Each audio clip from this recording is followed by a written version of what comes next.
The Call of the Wild by Jack London. Chapter 1. Into the Primitive. Old Longing's nomadic leap, chafing at custom's chain, again from its brumal sleep wakens the feline strain. Buck did not read the newspapers, or he would have known that trouble was brewing, not alone for himself, but for every tidewater dog, strong of muscle and with warm, long hair, from Puget Sound to San Diego. Because men, groping in the Arctic darkness, had found a yellow metal, and because steamship and transportation companies were booming the find, thousands of men were rushing into the Northland. These men wanted dogs, and the dogs they wanted were heavy dogs, with strong muscles by which to toil, and furry coats to protect them from the frost. Buck lived at a big house in the sun-kissed Santa Clara Valley. Judge Miller's Place, it was called. It stood back from the road, half hidden among the trees, to which glimpses could be caught of the wide cool veranda that ran around its four sides. The house was approached by graveled driveways which wound about through wide spreading lawns and under the interlacing boughs of tall poplars. At the rear things were on even a more spacious scale than at the front. There were great stables, where a dozen grooms and boys held forth, rows of vine-clad servants' cottages, an endless and orderly array of outhouses, long grape arbors, green pastures, orchards, and berry patches. Then there was the pumping plant for the artesian well, and the big cement tank where Judge Miller's boys took their morning plunge and kept coal in the hot afternoon. And over this great domain Buck rolled. Here he was born, and here he had lived the 4 years of his life. It was true, there were other dogs. There could not but be other dogs on so vast a place, but they did not count. They came and went, resided in the populous kennels, or lived obscurely in the recesses of the house after the fashion of Toots, the Japanese pug, or Isabel, the Mexican hairless, strange creatures that rarely put nose out of doors or set foot to ground. On the other hand, there were the fox terriers, a score of them at least, who yelped fearful promises at Toots and Isabel looking out of the windows at them and protected by a legion of housemaids armed with brooms and mops. But Buck was neither house dog nor kennel dog. The whole realm was his. He plunged into the swimming tank or went hunting with the judge's sons. He escorted Molly and Alice, the judge's daughters, on long twilight or early morning rambles. On wintry nights he lay at the judge's feet before the roaring library fire. He carried the judge's grandsons on his back, or rolled them in the grass, and guarded their footsteps to wild adventures down to the fountain in the stable yard, and even beyond. Or the paddocks were, and the berry patches. Among the terriers he stalked imperiously, and Toots and Isabel he utterly ignored, for he was king over all creeping, crawling, flying things of Judge Miller's Place, humans included. His father, Elmo, a huge Saint Bernard, had been the judge's inseparable companion, and Buck bade fair to follow in the way of his father. He was not so large, he weighed only 140 pounds, for his mother, Shep, had been a Scotch shepherd dog. Nevertheless, 140 pounds, to which was added the dignity that comes of good living and universal respect, enabled him to carry himself in right royal fashion. During the 4 years since his puppyhood he had lived the life of a sated aristocrat. He had a fine pride in himself, was even a trifle egotistical, as country gentlemen sometimes become because of their insular situation. But he had saved himself by not becoming a mere pampered house dog. Hunting and kindred outdoor delights had kept down the fat and hardened his muscles, and to him, as to the coal-tubbing races, the love of water had been a tonic and a health preserver. And this was the manner of dog Buck was in the fall of 1897, when the Klondike strike dragged men from all the world into the frozen north. But Buck did not read the newspapers, and he did not know that Manuel, one of the gardener's helpers, was an undesirable acquaintance. Manuel had one besetting sin. He loved to play Chinese lottery. Also, in his gambling, he had one besetting weakness, faith in a system, and this made his damnation certain. For to play a system requires money, while the wages of a gardener's helper do not lap over the needs of a wife and numerous progeny. The judge was at a meeting of the Raisin Growers Association, and the boys were busy organizing an athletic club on the memorable night of Manuel's treachery. No one saw him and Buck go off through the orchard on what Buck imagined was merely a stroll. And with the exception of a solitary man, no one saw them arrive at the little flag station known as College Park. This man talked with Manuel, and money chinked between them. "You might wrap up the goods before you deliver him," the stranger said gruffly, and Manuel doubled a piece of stout rope around Buck's neck under the collar. "Twist it, and you'll choke en plenty," said Manuel, and the stranger grunted a ready affirmative. Buck had accepted the rope with quiet dignity. To be sure, it was an unwanted performance, but he had learned to trust in men he knew, and to give them credit for a wisdom that outreached his own. But when the ends of the rope were placed in the stranger's hands, he growled menacingly. He had merely intimated his displeasure, in his pride believing that to intimate was to command. But to his surprise the rope tightened around his neck, shutting off his breath. In quick rage he sprang at the man, who met him halfway, grappled him close by the throat, and with a deft twist threw him over on his back. Then the rope tightened mercilessly, while Buck struggled in a fury, his tongue lolling out of his mouth and his great chest panting futilely. Never in all his life had he been so vilely treated, and never in all his life had he been so angry.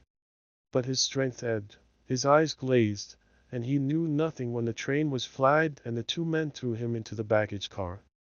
The next he knew, he was dimly aware that his tongue was hurting and that he was being jolted along in some kind of a conveyance. The hoarse shriek of a locomotive whistling a crossing told him where he was. He had traveled too often with the judge not to know the sensation of riding in a baggage car. He opened his eyes, and into them came the unbridled anger of a kidnapped king.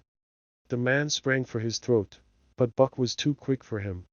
His jaws closed on the hand, nor did they relax till his senses were choked out of him once more. "Yep, has fits," the man said, hiding his mangled hand from the baggage man, who had been attracted by the sounds of struggle. "And tucking them up for the boss to Frisco. A crack dog doctor there thinks that he can cure him." Concerning that night's ride, the man spoke most eloquently for himself, in a little shed back of a saloon on the San Francisco waterfront. "All I get is 50 for it," he grumbled. "And I wouldn't do it over for 1,000 cold cash." His hand was wrapped in a bloody handkerchief, and the right trouser leg was ripped from knee to ankle. "How much did the other mug get?" the saloon keeper demanded. 800, was the reply. "Wouldn't take a soul less, so help me." "That makes 150, the saloon keeper calculated. "And he's worth it, or I'm a squarehead." The kidnapper undid the bloody wrappings and looked at his lacerated hand. "If I don't get the hydrophobia, it'll be because you was born to hang," laughed the saloon keeper. "Here, lend me a hand before you pull your freight," he added. Dazed, suffering intolerable pain from throat and tongue, with the life half throttled out of him, Buck attempted to face his tormentors. But he was thrown down, and choked repeatedly, till they succeeded in filing the heavy brass collar from off his neck. Then the rope was removed, and he was flung into a cage-like crate. There he lay for the remainder of the weary night, nursing his wrath and wounded pride. He could not understand what it all meant. What did they want with him, these strange men? Why were they keeping him pent up in this narrow crate? He did not know why, but he felt oppressed by the vague sense of impending calamity. Several times during the night he sprang to his feet when the shed door rattled open, expecting to see the judge, or the boys at least. But each time it was the bulging face of the saloon keeper that peered in at him by the sickly light of a tallow candle. And each time the joyful bark that trembled in Buck's throat was twisted into a savage growl. But the saloon keeper let him alone, and in the morning 4 men entered and picked up the crate. More tormentors, Buck decided, for they were evil-looking creatures, ragged and unkempt, and he stormed and raged at them through the bars. They only laughed and poked sticks at him, which he promptly assailed with his teeth till he realized that that was what they wanted. Whereupon he lay down sullenly and allowed the crate to be lifted into a wagon. Then he, and the crate in which he was imprisoned, began a passage through many hands. Clerks in the express office took charge of him. He was carted about in another wagon. A truck carried him, with an assortment of boxes and parcels, upon a ferry steamer. He was trucked off the steamer into a great railway depot, and finally he was deposited in an express car. For 2 days and nights this express car was dragged along at the tail of shrieking locomotives. And for 2 days and nights Buck neither ate nor drank. In his anger he had met the first advances of the express messengers with growls, and they had retaliated by teasing him. When he flung himself against the bars, quivering and frothing, they laughed at him and taunted him. They growled and barked like detestable dogs, mewed, and flapped their arms and crowed. It was all very silly, he knew, but therefore the more outrage to his dignity, and his anger waxed and waxed.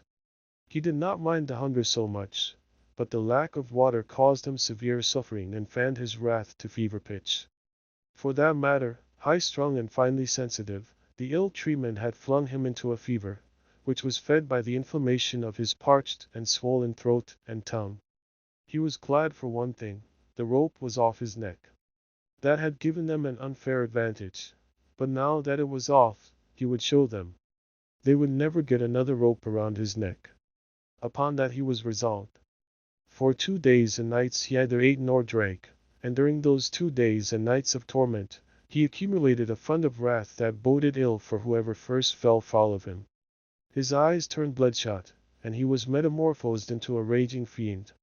So changed was he that the judge himself would not have recognized him, and the express messengers breathed with relief when they bundled him off the train at Seattle. 4 men gingerly carried the crate from the wagon into a small, high-walled backyard. A stout man, with a red sweater that sagged generously at the neck, came out and signed the book for the driver. That was the man, Buck divined, the next tormentor, and he hurled himself savagely against the bars. The man smiled grimly, and brought a hatchet and a club. "You ain't going to take him out now?" the driver asked. "Sure," the man replied, driving the hatchet into the crate for a pry. There was an instantaneous scattering of the 4 men who had carried it in, and from safe perches on top the wall they prepared to watch the performance. Buck rushed at the splintering wood, sinking his teeth into it, surging and wrestling with it. Wherever the hatchet fell on the outside, he was there on the inside, snarling and growling, as furiously anxious to get out as the man in the red sweater was calmly intent on getting him out. "Now, you red-eyed devil," he said, when he had made an opening sufficient for the passage of Buck's body. At the same time he dropped the hatchet and shifted the club to his right hand. And Buck was truly a red-eyed devil, as he drew himself together for the spring, hair bristling, mouth foaming, a mad glitter in his bloodshot eyes. Straight at the man he launched his 140 pounds of fury, surcharged with the pent passion of 2 days and nights. In midair, just as his jaws were about to close on the man, he received a shock that checked his body and brought his teeth together with an agonizing clip. He whirled over, fetching the ground on his back and side. He had never been struck by a club in his life, and did not understand. With a snarl that was part bark and more scream he was again on his feet and launched into the air. And again the shock came and he was brought crushingly to the ground. This time he was aware that it was the club, but his madness knew no caution. A dozen times he charged, and as often the club broke the charge and smashed him down. After a particularly fierce blow, he crawled to his feet, too dazed to rush. He staggered limply about, the blood flowing from nose and mouth and ears, his beautiful coat sprayed and flecked with bloody slaver. Then the man advanced and deliberately dealt him a frightful blow on the nose. All the pain he had endured was as nothing compared with the exquisite agony of this. With a roar that was almost lion-like in its ferocity, he again hurled himself at the man. But the man, shifting the club from right to left, coolly caught him by the under jaw, at the same time wrenching downward and backward. But described a complete circle in the air, and half of another, then crashed to the ground on his head and chest. For the last time he rushed. The man struck the shrewd blow he had purposely withheld for so long, and Buck crumpled up and went down, knocked utterly senseless. "He's no slouch at dog breaking, that's what I say," one of the men on the wall cried enthusiastically. "Do the break cayuses any day, and twice on Sundays," was the reply of the driver, as he climbed on the wagon and started the horses. Buck's senses came back to him, but not his strength. He lay where he had fallen, and from there he watched the man in the red sweater.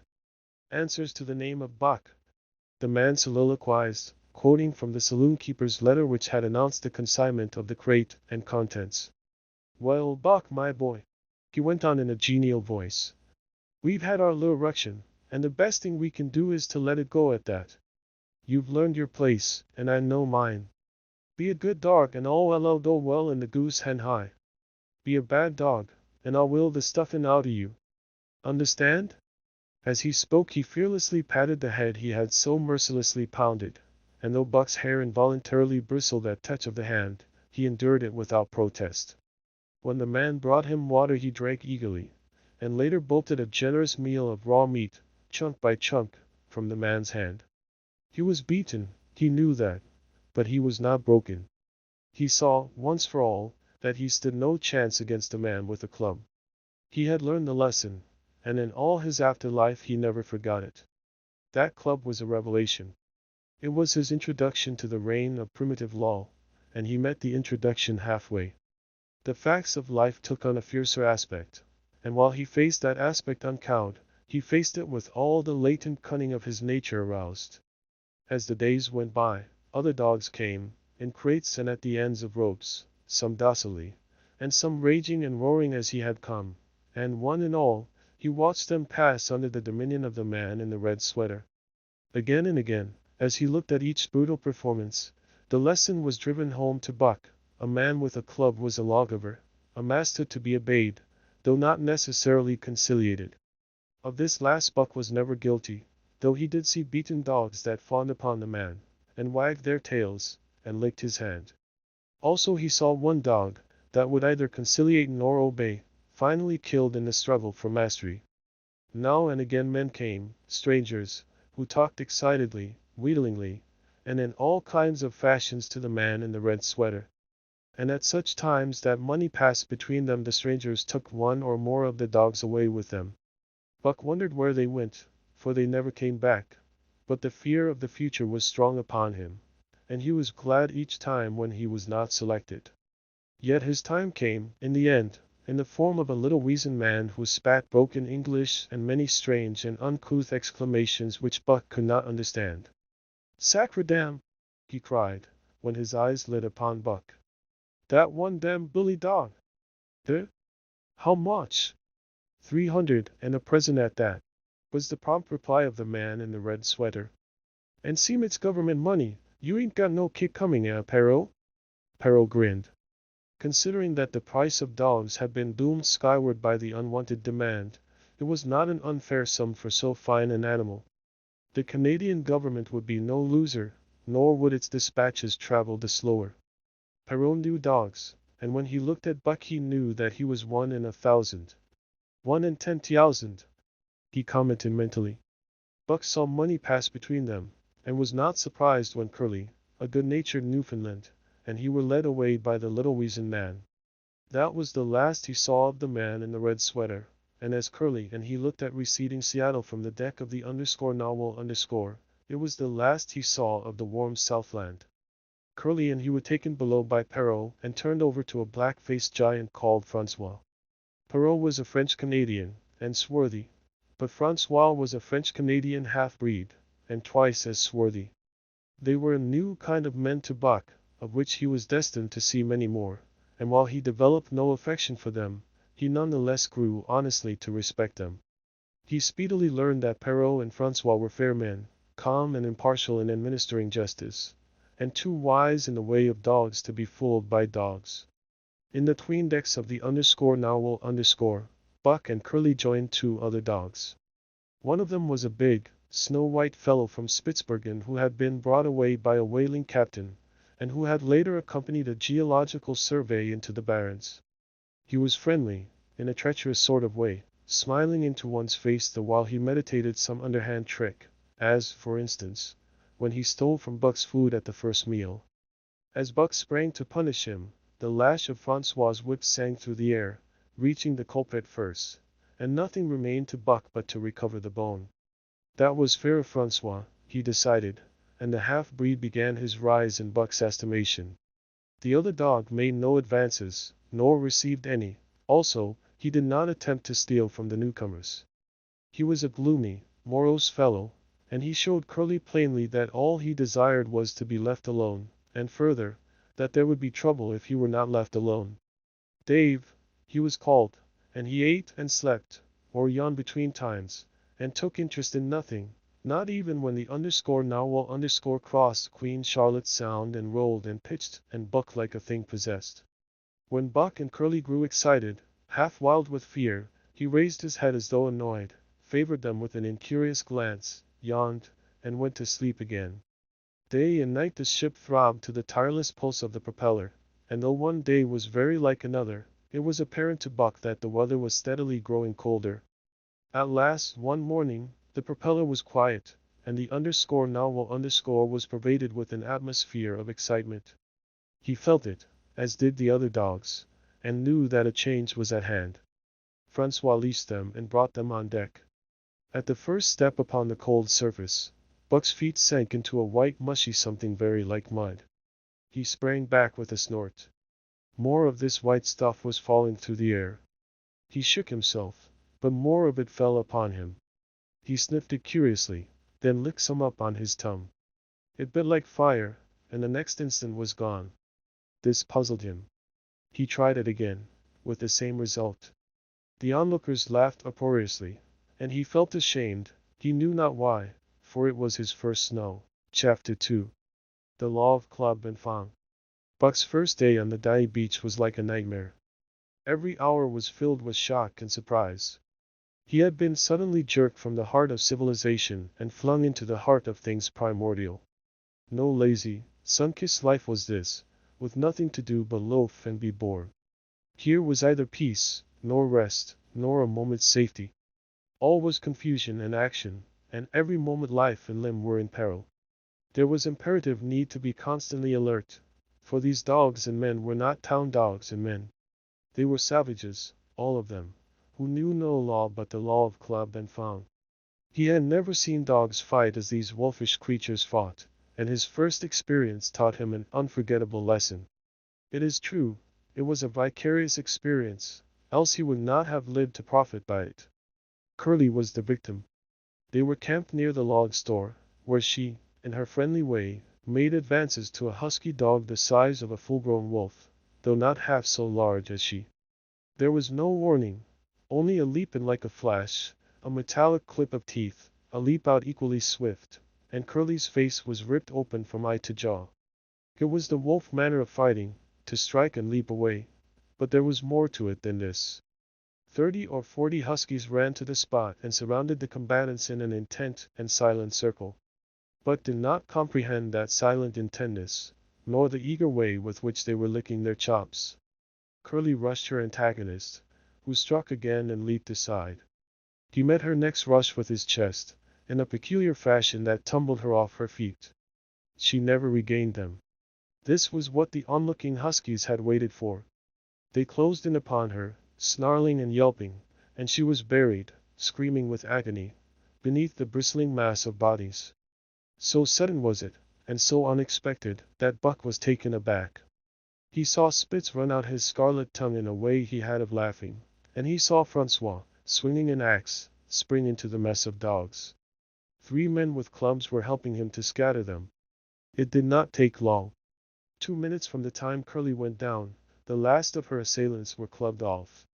But she lay there limp and lifeless in the bloody, trampled snow, almost literally torn to pieces, the swart half-breed standing over her and cursing horribly.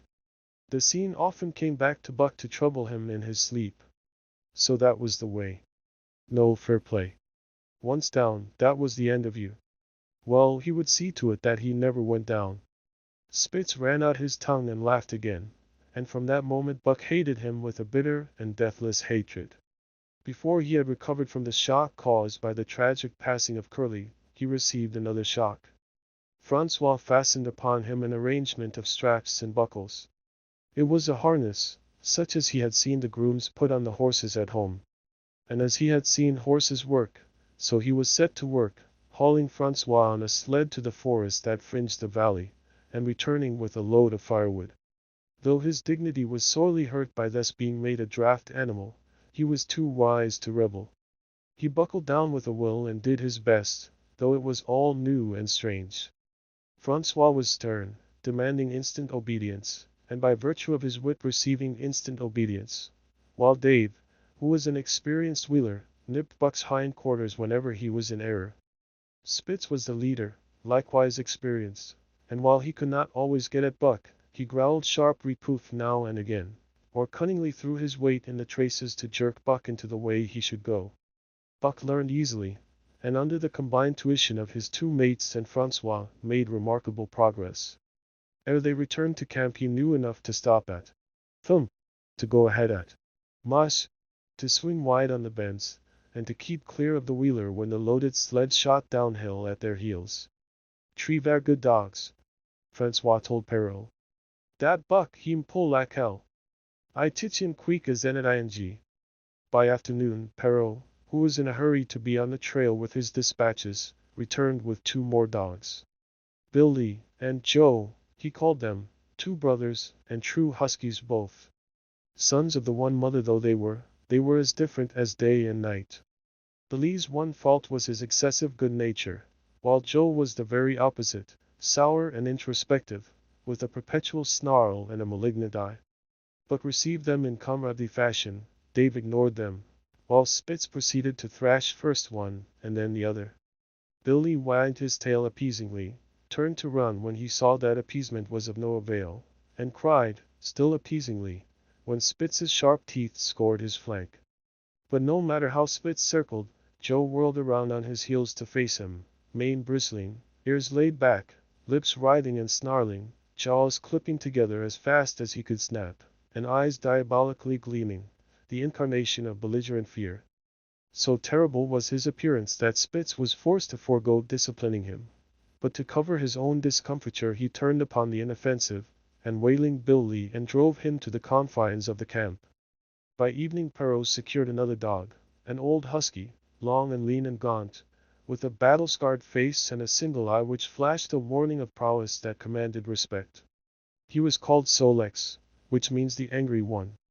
Like Dave, he asked nothing, gave nothing, expected nothing, and when he marched slowly and deliberately into their midst, even Spitz left him alone. He had one peculiarity which Buck was unlucky enough to discover. He did not like to be approached on his blind side. Of this offense Buck was unwittingly guilty, and the first knowledge he had of his indiscretion was when Solex whirled upon him and slashed his shoulder to the bone for 3 inches up and down. Forever after Buck avoided his blind side, and to the last of their comradeship had no more trouble. His only apparent ambition, like Dave's, was to be left alone, though, as Buck was afterward to learn, each of them possessed one other, and even more vital ambition. That night Buck faced the great problem of sleeping. The tent, illumined by a candle, glowed warmly in the midst of the white plain, and when he, as a matter of course, entered it, both Perrault and Francois bombarded him with curses and cooking utensils, till he recovered from his consternation and fled ignominiously into the outer cold. A chill wind was blowing that nipped him sharply and bit with especial venom into his wounded shoulder. He lay down on the snow and attempted to sleep, but the frost soon drove him shivering to his feet. Miserable and disconsolate, he wandered about among the many tents, only to find that one place was as cold as another. Here and there savage dogs rushed upon him, but he bristled his neck hair and snarled, for he was learning fast, and they let him go his way unmolested. Finally an idea came to him. He would return and see how his own teammates were making out. To his astonishment, they had disappeared. Again he wandered about through the great camp, looking for them, and again he returned. Were they in the tent? No, that could not be, else he would not have been driven out. Then where could they possibly be? With drooping tail and shivering body, very forlorn indeed, he aimlessly circled the tent. Suddenly the snow gave way beneath his forelegs and he sank down. Something wriggled under his feet. He sprang back, bristling and snarling, fearful of the unseen and unknown. But a friendly little yelp reassured him, and he went back to investigate. A whiff of warm air ascended to his nostrils, and there, curled up under the snow in a snug ball, lay Billy. He whined placatingly, squirmed and wriggled to show his good will and intentions, and even ventured, as a bribe for peace, to lick Buck's face with his warm wet tongue. Another lesson. So that was the way they did it, eh? Buck confidently selected a spot, and with much fuss and waste effort proceeded to dig a hole for himself. And it tries the heat from his body filled the confined space, and he was asleep. The day had been long and arduous, and he slept soundly and comfortably, though he growled and barked and wrestled with bad dreams. Nor did he open his eyes till roused by the noises of the waking camp. At first he did not know where he was. It had snowed during the night, and he was completely buried. The snow walls pressed him on every side, and a great surge of fear swept through him, the fear of the wild thing for the trap. It was a token that he was harking back through his own life to the lives of his forebears, for he was a civilized dog, an unduly civilized dog, and of his own experience knew no trap and so could not of himself fear it. The muscles of his whole body contracted spasmodically and instinctively, the hair on his neck and shoulders stood on end, and with a ferocious snarl he bounded straight up into the blinding day, the snow flying about him in a flashing cloud. Ere he landed on his feet, he saw the white camp spread out before him and knew where he was and remembered all that had passed from the time he went for a stroll with Manuel to the hole he had dug for himself the night before. A shout from Francois hailed his appearance. "What I say?" the dog driver cried to Perrault. "Dat buck for sure learn queekas and at ing." Perrault nodded gravely. As courier for the Canadian government, bearing important dispatches, he was anxious to secure the best dogs, and he was particularly gladdened by the possession of Buck. 3 more huskies were added to the team inside an hour, making a total of 9, and before another quarter of an hour had passed they were in harness, and swinging up the trail toward the Dike Canyon.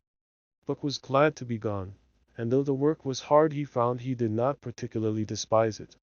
He was surprised at the eagerness which animated the whole team and which was communicated to him. But still more surprising was the change wrought in Dave and Sol-Leks. They were new dogs, utterly transformed by the harness. All passiveness and unconcern had dropped from them.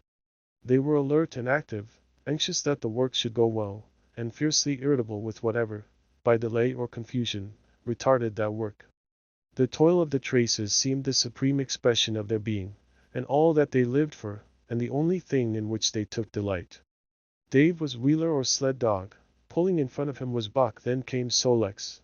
The rest of the team was strung out ahead, single file, to the leader, which position was filled by Spitz. Buck had been purposely placed between Dave and Sol-Leks so that he might receive instruction. Apt scholar that he was, they were equally apt teachers, never allowing him to linger long in error, and enforcing their teaching with their sharp teeth. Dave was fair and very wise. He never nipped Buck without cause, and he never failed to nip him when he stood in need of it. As Francois would backed him up, Buck found it to be cheaper to mend his ways than to retaliate. Once, during a brief halt, when he got tangled in the traces and delayed the start, both Dave and Sol-Leks flew at him and administered a sound trouncing. The resulting tangle was even worse, but Buck took good care to keep the traces clear thereafter, and ere the day was done, so well had he mastered his work, his mates about ceased nagging him. Francois's whip snapped less frequently, and Perrault even honored Buck by lifting up his feet and carefully examining them. It was a hard day's run, up the canyon, through Sheep Camp, past the scales and the timber line, across glaciers and snowdrifts hundreds of feet deep, and over the great Chilkoot Divide, which stands between the salt water and the fresh and guards forbiddingly the sad and lonely north. They made good time down the chain of lakes which fills the craters of extinct volcanoes, and late that night pulled into the huge camp at the head of Lake Bennett, where thousands of gold seekers were building boats against the breakup of the ice and the spring.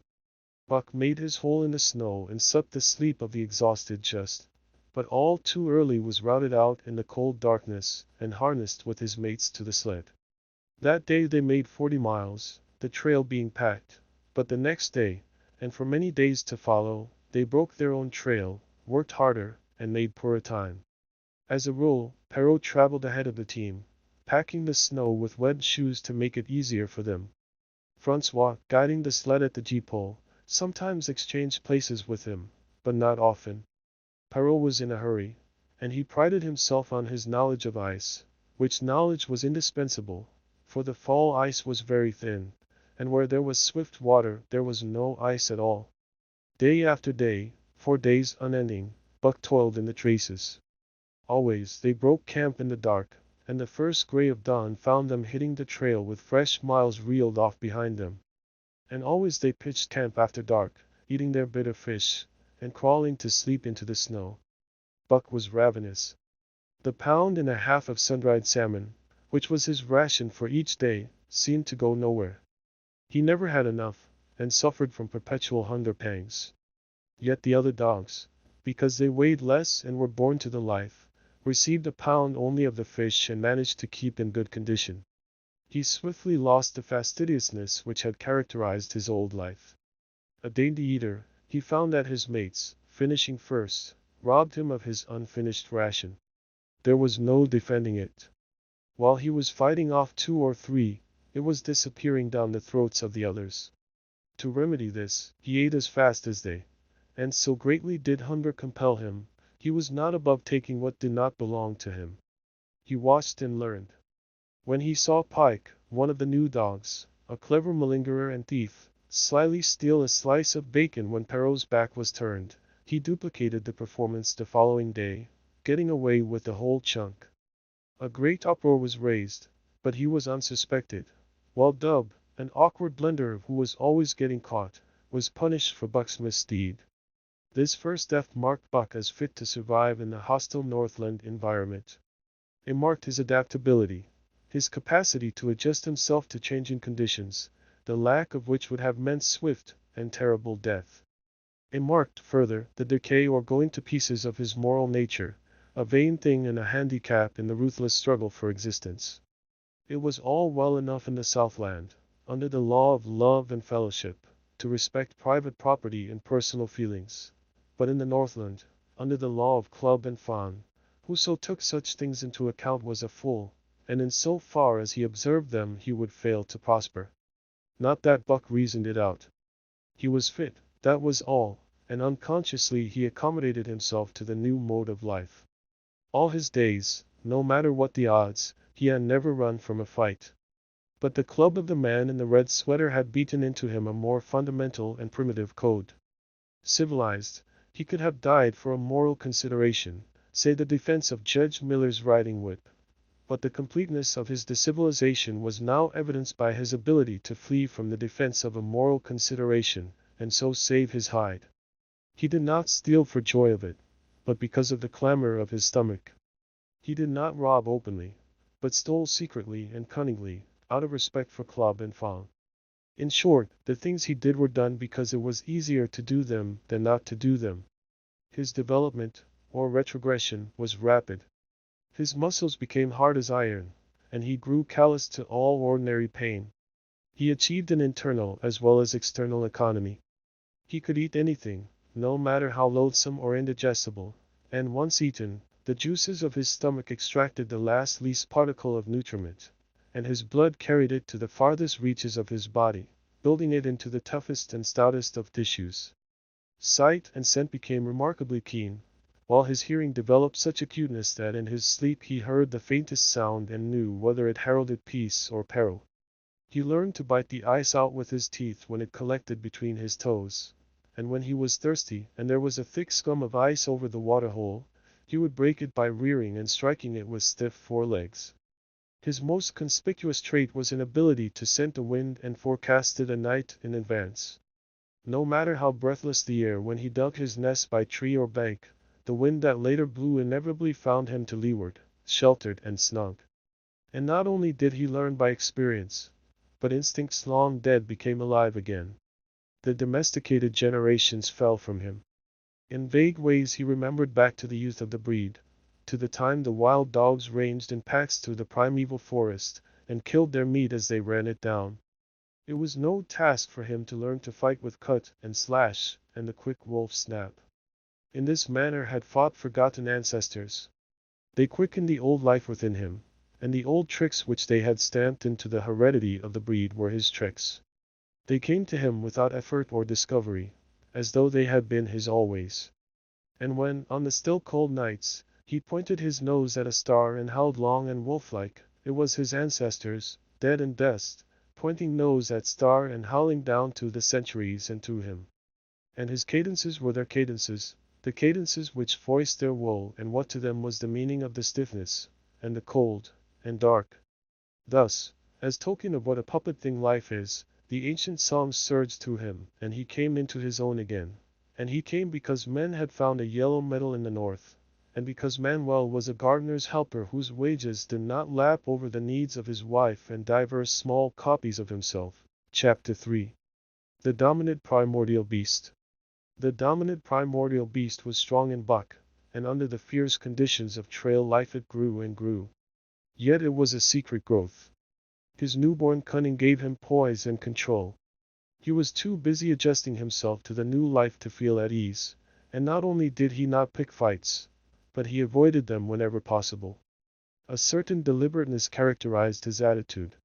He was not prone to rashness and precipitate action, and in the bitter hatred between him and Spitz he betrayed no impatience, shunned all offensive acts. On the other hand, possibly because he divined in Buck a dangerous rival, Spitz never lost an opportunity of showing his teeth.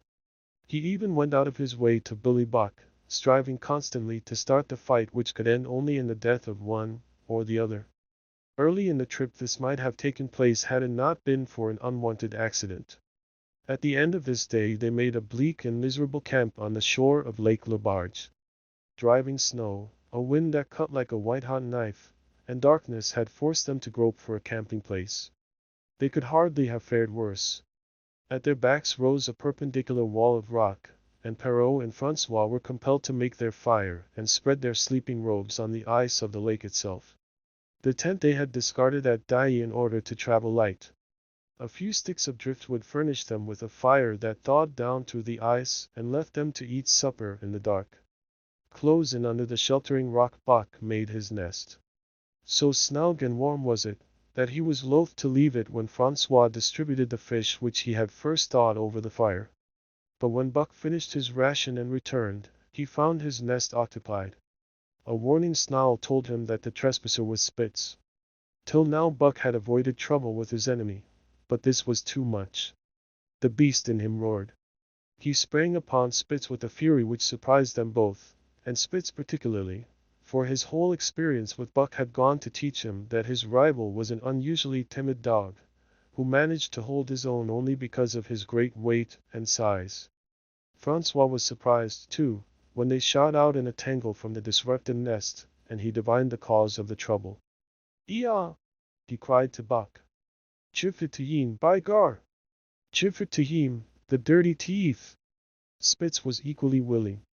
He was crying with sheer rage and eagerness, as he circled back and forth for a chance to spring in. Buck was no less eager, and no less cautious, as he likewise circled back and forth for the advantage. But it was then that the unexpected happened, the thing which projected their struggle for supremacy far into the future, past many a weary mile of trail and toil. An oath from Perrault, the resounding impact of a club upon a bony frame, and a shrill yelp of pain, heralded the breaking forth of pandemonium. The camp was suddenly discovered to be alive with skulking furry forms, starving huskies, 4 or 5 score of them, who had scented the camp from some Indian village. They had crept in while Buck and Spitz were fighting, and when the 2 men sprang among them with stout clubs they showed their teeth and fought back. They were crazed by the smell of the food. Perrault found one with head buried in the grub box. His club landed heavily on the gaunt ribs, and the grub box was capsized on the ground. On the instant a score of the famished boots were scrambling for the bread and bacon. The clubs fell upon them unheeded. They yelped and howled under the rain of blows, but struggled none the less madly till the last crumb had been devoured. In the meantime the astonished teen dogs had burst out of their nests, only to be set upon by the fierce invaders. Never had Buck seen such dogs. It seemed as though their bones would burst to their skins. They were mere skeletons, draped loosely in draggled hides, with blazing eyes and slavered fangs. But the hunger madness made them terrifying, irresistible. There was no opposing them. The teen dogs were swept back against the cliff at the first onset. Buck was beset by 3 huskies, and in a trice his head and shoulders were ripped and slashed. The din was frightful. Billy was crying as usual. Dave and Solex, dripping blood from a score of wounds, were fighting bravely side by side. Joe was snapping like a demon. Once, his teeth closed on the foreleg of a husky, and he crunched down to the bone. Pike, the malingerer, leaped upon the crippled animal, breaking its neck with a quick flash of teeth and a jerk. Buck got a frothing adversary by the throat, and was sprayed with blood when his teeth sank through the jugular. The warm taste of it in his mouth goaded him to greater fierceness. He flung himself upon another, and at the same time felt teeth sink into his own throat. It was Spitz, treacherously attacking from the side. Perrault and Francois, having cleaned out their part of the camp, hurried to save their sled dogs.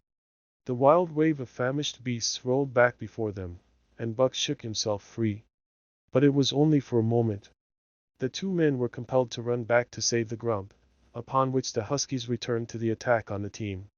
Billy, terrified into bravery, sprang through the savage circle and fled away over the ice. Pike and Dub followed on his heels, with the rest of the team behind. As Buck drew himself together to spring after them, out of the tail of his eye he saw Spitz rush upon him with the evident intention of overthrowing him. Once off his feet and under that mass of huskies, there was no hope for him. But he braced himself to the shock of Spitz's charge, then joined the fight out on the lake.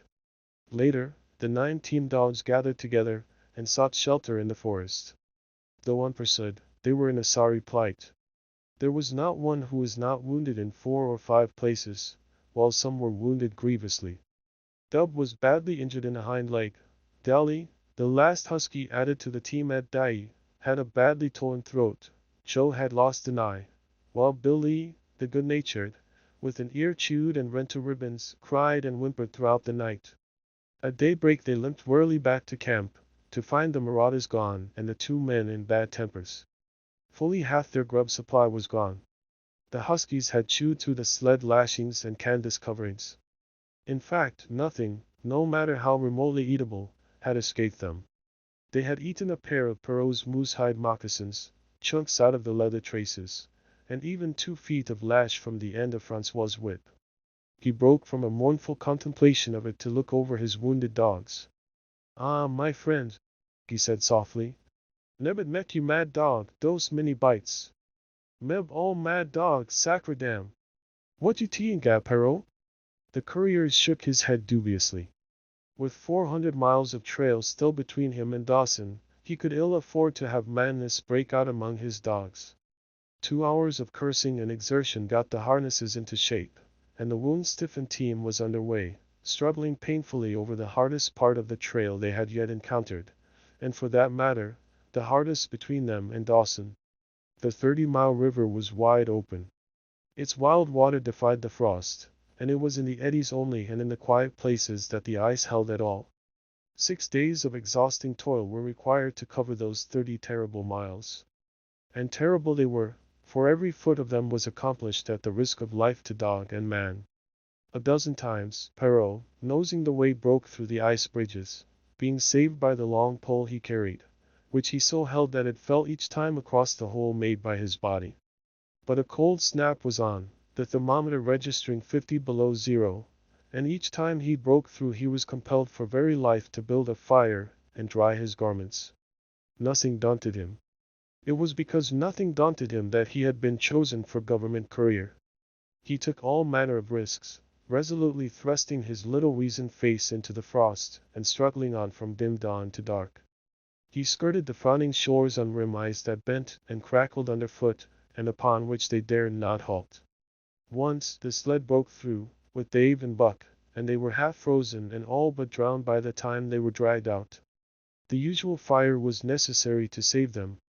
They were coated solidly with ice, and the 2 men kept them on the run around the fire, sweating and thawing, so close that they were singed by the flames. At another time Spitz went through, dragging the whole team after him up to Buck, who strained backward with all his strength, his 4 paws on the slippery edge and the ice quivering and snapping all around. But behind him was Dave, likewise straining backward, and behind the sled was Francois, pulling till his tendons cracked. Again, the rim ice broke away before and behind, and there was no escape except up the cliff. Perrault scaled it by a miracle, while Francois prayed for just that miracle, and with every thine and sled lashing in the last bit of harness rove into a long rope, the dogs were hoisted, one by one, to the cliff crest. Francois came up last, after the sled and load.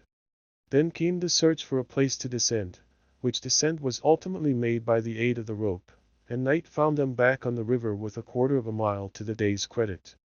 By the time they made the Hudalinqua and good ice, Buck was played out.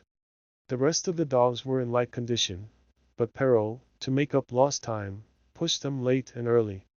The first day they covered 35 miles to the Big Salmon, the next day 35 more to the Little Salmon, the third day 40 miles, which brought them well up toward the Five Fingers. Buck's feet were not so compact and hard as the feet of the huskies. His head softened during the many generations since the day his last wild ancestor was tamed by a cave dweller or river man. All day long he limped in agony, and camp once made, lay down like a dead dog. Hungry as he would not move to receive his ration of fish, which Francois had to bring to him. Also, the dog driver rubbed Buck's feet for half an hour each night after supper, and sacrificed the tops of his own moccasins to make 4 moccasins for Buck. This was a great relief, and Buck caused even the weazened face of Perrault to twist itself into a grin one morning, when Francois forgot the moccasins and Buck lay on his back, his 4 feet waving appealingly in the air, and refused to budge without them. Later his feet grew hard to the trail, and the worn-out foot gear was thrown away. At the Pelly one morning, as they were harnessing up, Dally, who had never been conspicuous for anything, went suddenly mad. She announced her condition by a long, heartbreaking wolf howl that sent every dog bristling with fear, then sprang straight for Buck. He had never seen a dog go mad, nor did he have any reason to fear madness, yet he knew that here was horror, and fled away from it in a panic. Straight away he raced, with Dolly, panting and frothing, one leap behind, nor could she gain on him, so great was his terror, nor could he leave her, so great was her madness. He plunged through the wooded breast of the island, flew down to the lower end, crossed a back channel filled with rough ice to another island, gained a third island, curved back to the main river, and in desperation started to cross it. And all the time, though he did not look, he could hear her snarling just one leap behind. Francois called to him a quarter of a mile away and he doubled back, still one leap ahead, gasping painfully for air and putting all his faith in that Francois would save him. The dog driver held the axe poised in his hand, and as Buck shot past him the axe crashed down upon Mad Dolly's head. Buck staggered over against the sled, exhausted, sobbing for breath, helpless. This was Spitz's opportunity. He sprang upon Buck, and twice his teeth sank into his unresisting foe and ripped and tore the flesh to the bone. Then Francois's lash descended, and Buck had the satisfaction of watching Spitz receive the worst whipping as yet administered to any of the teams. "One devil dat Spitz," remarked Perrault. "Some damn day him killed dat Buck." "Dat Buck 2 devils," was Francois's rejoinder. "All the time I watched dat Buck I know for sure. Listen, some damn fine day him get mad like hell and den him chew dat Spitz all up and spit him out on the snow." "Sure. I know." From then on it was war between them. Spitz, as lead dog and acknowledged master of the team, felt his supremacy threatened by this strange Southland dog. And strange Buck was to him, for of the many Southland dogs he had known, not one had shown up worthily in camp and on trail. They were all too soft, dying under the toil, the frost, and starvation. Buck was the exception. He alone endured and prospered, matching the husky in strength, savagery, and cunning. Then he was a masterful dog, and what made him dangerous was the fact that the club of the man in the red sweater had knocked all blind pluck and rashness out of his desire for mastery. He was preeminently cunning, and could bide his time with a patience that was nothing less than primitive. It was inevitable that the clash for leadership should come. Buck wanted it. He wanted it because it was his nature, because he had been gripped tight by that nameless, incomprehensible pride of the trail and trace, that pride which holds dogs in the toil to the last gasp, which lures them to die joyfully in the harness, and breaks their hearts if they are cut out of the harness. This was the pride of Dave as wheel dog, of Sol-Leks as he pulled with all his strength, the pride that laid hold of them at break of camp, transforming them from sour and sullen brutes into straining, eager, ambitious creatures. the pride that spurred them on all day and dropped them at pitch of camp at night, letting them fall back into gloomy unrest and uncontent. This was the pride that bore up Spitz and made him thrash the sled dogs who blundered and shirked in the traces or hid away at harness-up time in the morning. Likewise it was this pride that made him fear Buck as a possible lead dog. And this was Buck's pride too. He openly threatened the other's leadership. He came between him and the shirks he should have punished. And he did it deliberately. One night there was a heavy snowfall, and in the morning Pike, the malingerer, did not appear. He was securely hidden in his nest under a foot of snow. Francois called him, and sought him in vain. Spitz was wild with wrath. He raged through the camp, smelling and digging in every likely place, snarling so frightfully that Pike heard and shivered in his hiding place. But when he was at last unearthed, and Spitz flew at him to punish him, Buck flew, with equal rage, in between. So unexpected was it, and so shrewdly managed, that Spitz was hurled backward and off his feet. Pike, who had been trembling abjectly, took heart at this open mutiny, and sprang upon his overthrown leader. Buck, to whom fair play was a forgotten code, likewise sprang upon Spitz. But Francois, chuckling at the incident while unswerving in the administration of justice, brought his lash down upon Buck with all his might. This failed to drive Buck from his prostrate rival, and the butt of the whip was brought into play.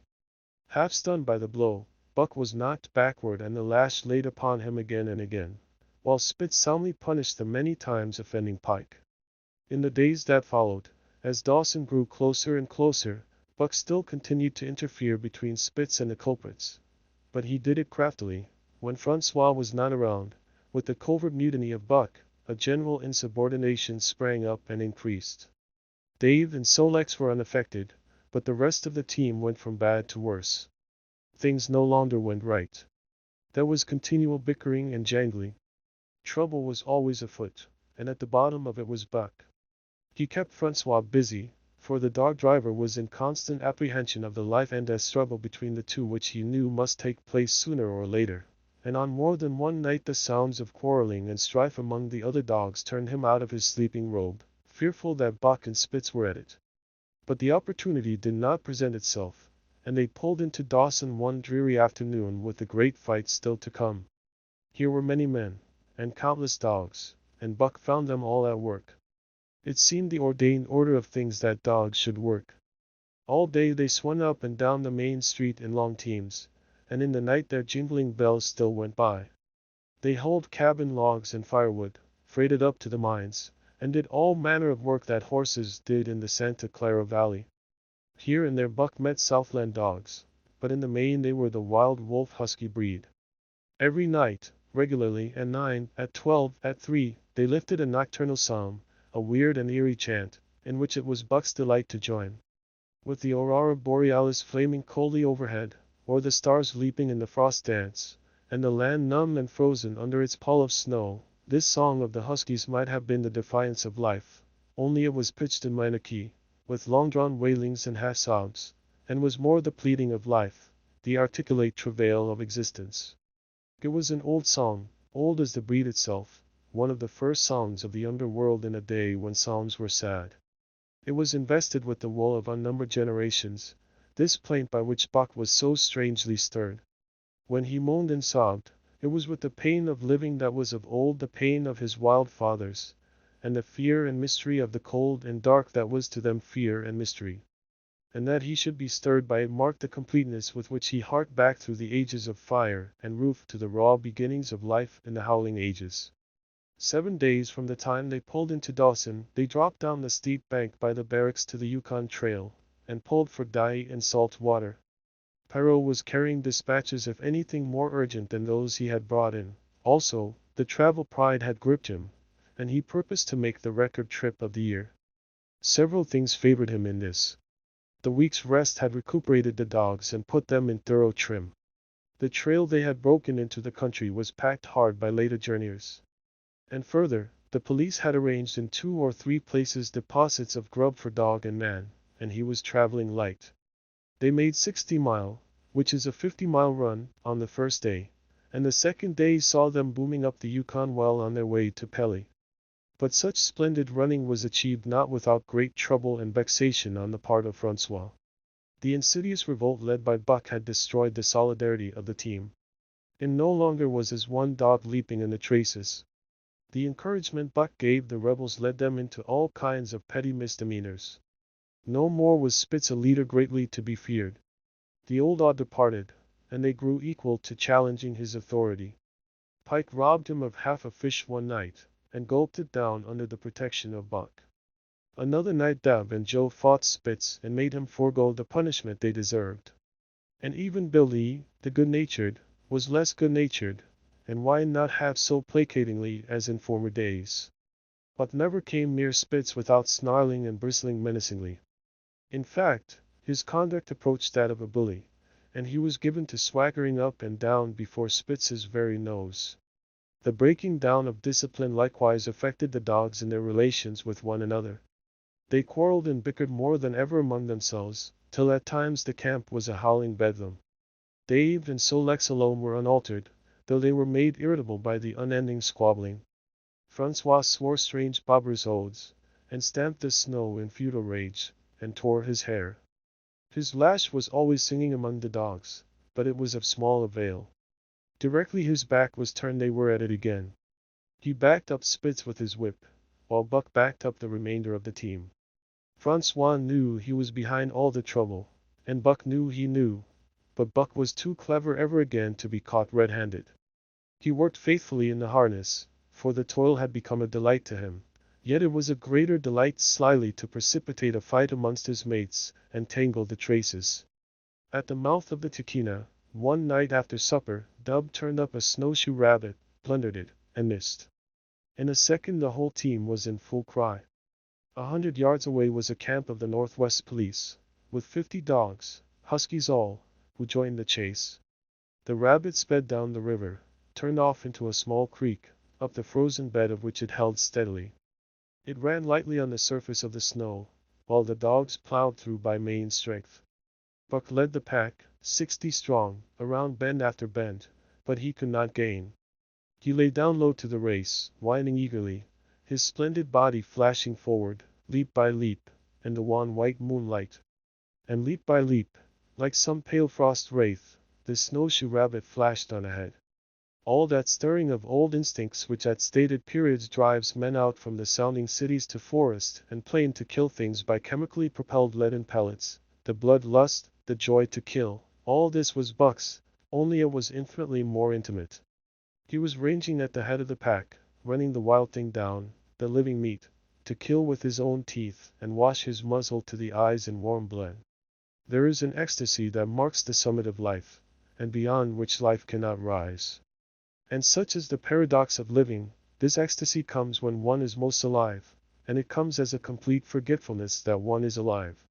This ecstasy, this forgetfulness of living, comes to the artist, caught up and out of himself in a sheet of flame. It comes to the soldier, war mad on a stricken field and refusing quarter, and it came to Buck, leading the pack, sounding the old wolf cry, straining after the food that was alive and that fled swiftly before him to the moonlight. He was sounding the deeps of his nature, and of the parts of his nature that were deeper than he, going back into the womb of time. He was mastered by the sheer surging of life, the tidal wave of being, the perfect joy of each separate muscle, joint, and sinew, in that it was everything that was not death, that it was aglow and rampant, expressing itself in movement, flying exultantly under the stars and over the face of dead matter that did not move. But Spitz, cold and calculating even in his supreme moods, left the pack and cut across a narrow neck of land where the creek made a long bend around. Buck did not know of this, and as he rounded the bend, the frost wraith of a rabbit still flitting before him, he saw another and larger frost wraith leap from the overhanging bank into the immediate path of the rabbit. It was Spitz. The rabbit could not turn, and as the white teeth broke its back in mid-air it shrieked as loudly as a stricken man may shriek. At sound of this, the cry of life plunging down from life's apex in the grip of death, the full pack at Buck's heels raised a hell's chorus of delight. Buck did not cry out. He did not check himself, but drove in upon Spitz, shoulder to shoulder, so hard that he missed the throat. They rolled over and over in the powdery snow. Spitz gained his feet, almost as though he had not been overthrown, slashing Buck down the shoulder and leaping clear. Twice his teeth clipped together, like the steel jaws of a trap, as he backed away for better footing, with lean and lifting lips that writhed and snarled. In a flash Buck knew it. The time had come. It was to the death. As they circled about, snarling, ears laid back, keenly watchful for the advantage, the scene came to Buck with a sense of familiarity. He seemed to remember it all, the white woods, and earth, and moonlight, and the thrill of battle. Over the whiteness and silence brooded a ghostly calm. There was not the faintest whisper of air, nothing moved, not a leaf quivered, the visible breaths of the dogs rising slowly and lingering in the frosty air. They had made short work of the snowshoe rabbit, these dogs that were ill-tamed wolves, and they were now drawn up in an expectant circle. They, too, were silent, their eyes only gleaming and their breaths drifting slowly upward. To Buck it was nothing new or strange, this scene of old time. It was as though it had always been, the wonted way of things. Spitz was a practiced fighter. From Spitzbergen to the Arctic, and across Canada and the Barrens, he had held his own with all manner of dogs and achieved to mastery over them. Bitter rage was his, but never blind rage. In passion to rend and destroy, he never forgot that his enemy was in like passion to rend and destroy. He never rushed till he was prepared to receive a rush, never attacked till he had first defended that attack. In vain Buck strove to sink his teeth in the neck of the big white dog. Wherever his fangs struck for the softer flesh, they were countered by the fangs of Spitz. Fang clashed Fang, and lips were cut and bleeding, but Buck could not penetrate his enemy's guard. Then he wound up and enveloped Spitz in a whirlwind of rushes. Time and time again he tried for the snow-white throat, where life bubbled near to the surface, and each time and every time Spitz slashed him and got away. Then Buck took to rushing, as though for the throat, when, suddenly drawing back his head and curving in from the side, he would drive his shoulder at the shoulder of Spitz, as a ram by which to overthrow him. But instead, Buck's shoulder was slashed down each time as Spitz leaped lightly away. Spitz was untouched, while Buck was streaming with blood and panting hot. The fight was growing desperate. And all the while the silent and wolfish circle waited to finish off whichever dog went down. As Buck grew winded, Spitz took to rushing, and he kept him staggering for footing. Once Buck went over, and the whole circle of 60 dogs started up. But he recovered himself, almost in mid-air, and the circle sank down again and waited. But Buck possessed a quality that made for greatness, imagination. He fought by instinct, but he could fight by head as well. He rushed, as though attempting the old shoulder trick, but at the last instant swept low to the snow and in. His teeth closed on Spitz's left foreleg. There was a crunch of breaking bone, and the white dog faced him on 3 legs. Thrice he tried to knock him over, then repeated the trick and broke the right foreleg. Despite the pain and helplessness, Spitz struggled madly to keep up. He saw the silent circle, with gleaming eyes, lolling tongues, and silvery breaths drifting upward, closing in upon him as he had seen similar circles close in upon beaten antagonists in the past. Only this time he was the one who was beaten. There was no hope for him. Buck was inexorable. Mercy was a thing reserved for gentler climes. He maneuvered for the final rush. The circle had tightened till he could feel the breaths of the huskies on his flanks. He could see them, beyond Spitz and to either side, half crouching for the spring, their eyes fixed upon him. A pause seemed to fall. Every animal was motionless as though turned to stone. Only Spitz quivered and bristled as he staggered back and forth, snarling with horrible menace, as though to frighten off impending death. Then Buck sprang in and out, but while he was in, shoulder had at last squarely met shoulder. The dark circle became a dot on the moon-flooded snow as Spitz disappeared from view. Buck stood and looked on, the successful champion, the dominant primordial beast who had made his kill and found it good. Chapter 4. Who has won to mastership? Eh? What I say? I speak true and I say dat Buck 2 devils. This was Francois' speech next morning when he discovered Spitz missing and Buck covered with wounds. He drew him to the fire, and by its light pointed them out. "Dat Spitz fight like hell," said Perrault, as he surveyed the gaping rips and cuts. And that buck fight like two hells, was Francois's answer. And now we make good time. No more spits, no more trouble, sure. While Perrault packed the camp outfit and loaded the sled, the dog driver proceeded to harness the dogs. Buck trotted up to the place Spitz would have occupied as leader, but Francois, not noticing him, brought Solex to the coveted position. In his judgment, Solex was the best lead dog left. Buck sprang upon Solex in a fury, driving him back and standing in his place. Eh? Eh? Francois cried, slapping his thighs gleefully. Look at that Buck. Him killed that Spitz, him team to take the job. Go away, Chuck, he cried, but Buck refused to budge. He took Buck by the scruff of the neck, and though the dog growled threateningly, dragged him to one side and replaced Solex. The old dog did not like it, and showed plainly that he was afraid of Buck. Francois was obdurate, but when he turned his back Buck again displaced Solex, who was not at all unwilling to go. Francois was angry. Now by gar I fix you, he cried, coming back with a heavy club in his hand. Buck remembered the man in the red sweater, and retreated slowly, nor did he attempt to charge in when Solex was once more brought forward. But he circled just beyond the range of the club, snarling with bitterness and rage, and while he circled he watched the club so as to dodge it if thrown by Francois, for he was become wise in the way of clubs. The driver went about his work, and he called to Buck when he was ready to put him in his old place in front of Dave. Buck retreated 2 or 3 steps. Francois followed him up, whereupon he again retreated. After some time of this, Francois threw down the club, thinking that Buck feared a thrashing. But Buck was in open revolt. He wanted, not to escape a clubbing, but to have the leadership. It was his by right. He had earned it, and he would not be content with less. Perrault took a hand. Between them they ran him about for the better part of an hour. They threw clubs at him. He dodged. They cursed him, and his fathers and mothers before him, and all his seed to come after him down to the remotest generation, and every hair on his body and drop of blood in his veins, and he answered curse with snarl and kept out of their reach. He did not try to run away, but retreated around and around the camp, advertising plainly that when his desire was met, he would come in and be good. Francois sat down and scratched his head. Perrault looked at his watch and swore. Time was flying, and they should have been on the trail an hour gone. Francois scratched his head again.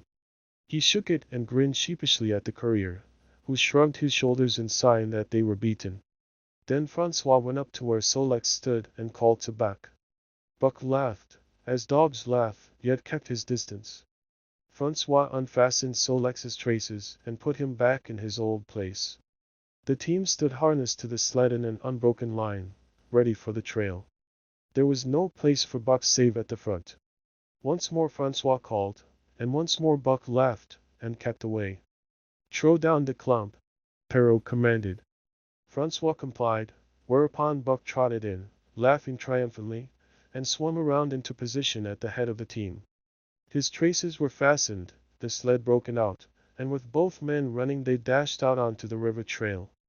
Highly as the dog driver had forevalued Buck, with his 2 devils he found, while the day was yet young, that he had undervalued. At a bound Buck took up the duties of leadership, and where judgment was required, and quick thinking and quick acting, he showed himself the superior even of Spitz, of whom Francois had never seen an equal. But it was in giving the law and making his mates live up to it, that Buck excelled. Dave and Solex did not mind the change in leadership. It was none of their business. Their business was to toil, and toil mightily, in the traces.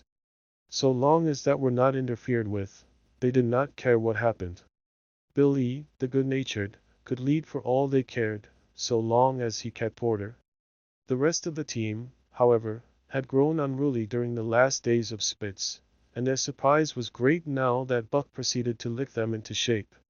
Pike, who pulled at Buck's heels, and who never put an ounce more of his weight against the breastband than he was compelled to do, was swiftly and repeatedly shaken for loafing, and ere the first day was done he was pulling more than ever before in his life. The first night in camp, Joe, the sour one, was punished roundly, a thing that Spitz had never succeeded in doing. Buck simply smothered him by virtue of superior weight, and cut him up till he ceased snapping and began to whine for mercy. The general tone of the team picked up immediately. It recovered its old-time solidarity, and once more the dogs leaped as one dog in the traces. At the rink rapids 2 native huskies, Teak and Cunna, were at it, and the celerity with which Buck broke them and took away Francois's breath. "Never's such a dog as that Buck!" he cried. "No, never! He'm worth $1,000, by gar!" "Eh? What you say, Perrault?" And Perrault nodded. He was ahead of the record then, and gaining day by day. The trail was in excellent condition, well packed and hard, and there was no new fallen snow with which to contend. It was not too cold. The temperature dropped to 50 below zero, and remained there the whole trip. The men rode and ran by turn, and the dogs were kept on the jump, with but infrequent stoppages. The 30-mile river was comparatively coated with ice, and they covered in one day going out what had taken them 10 days coming in.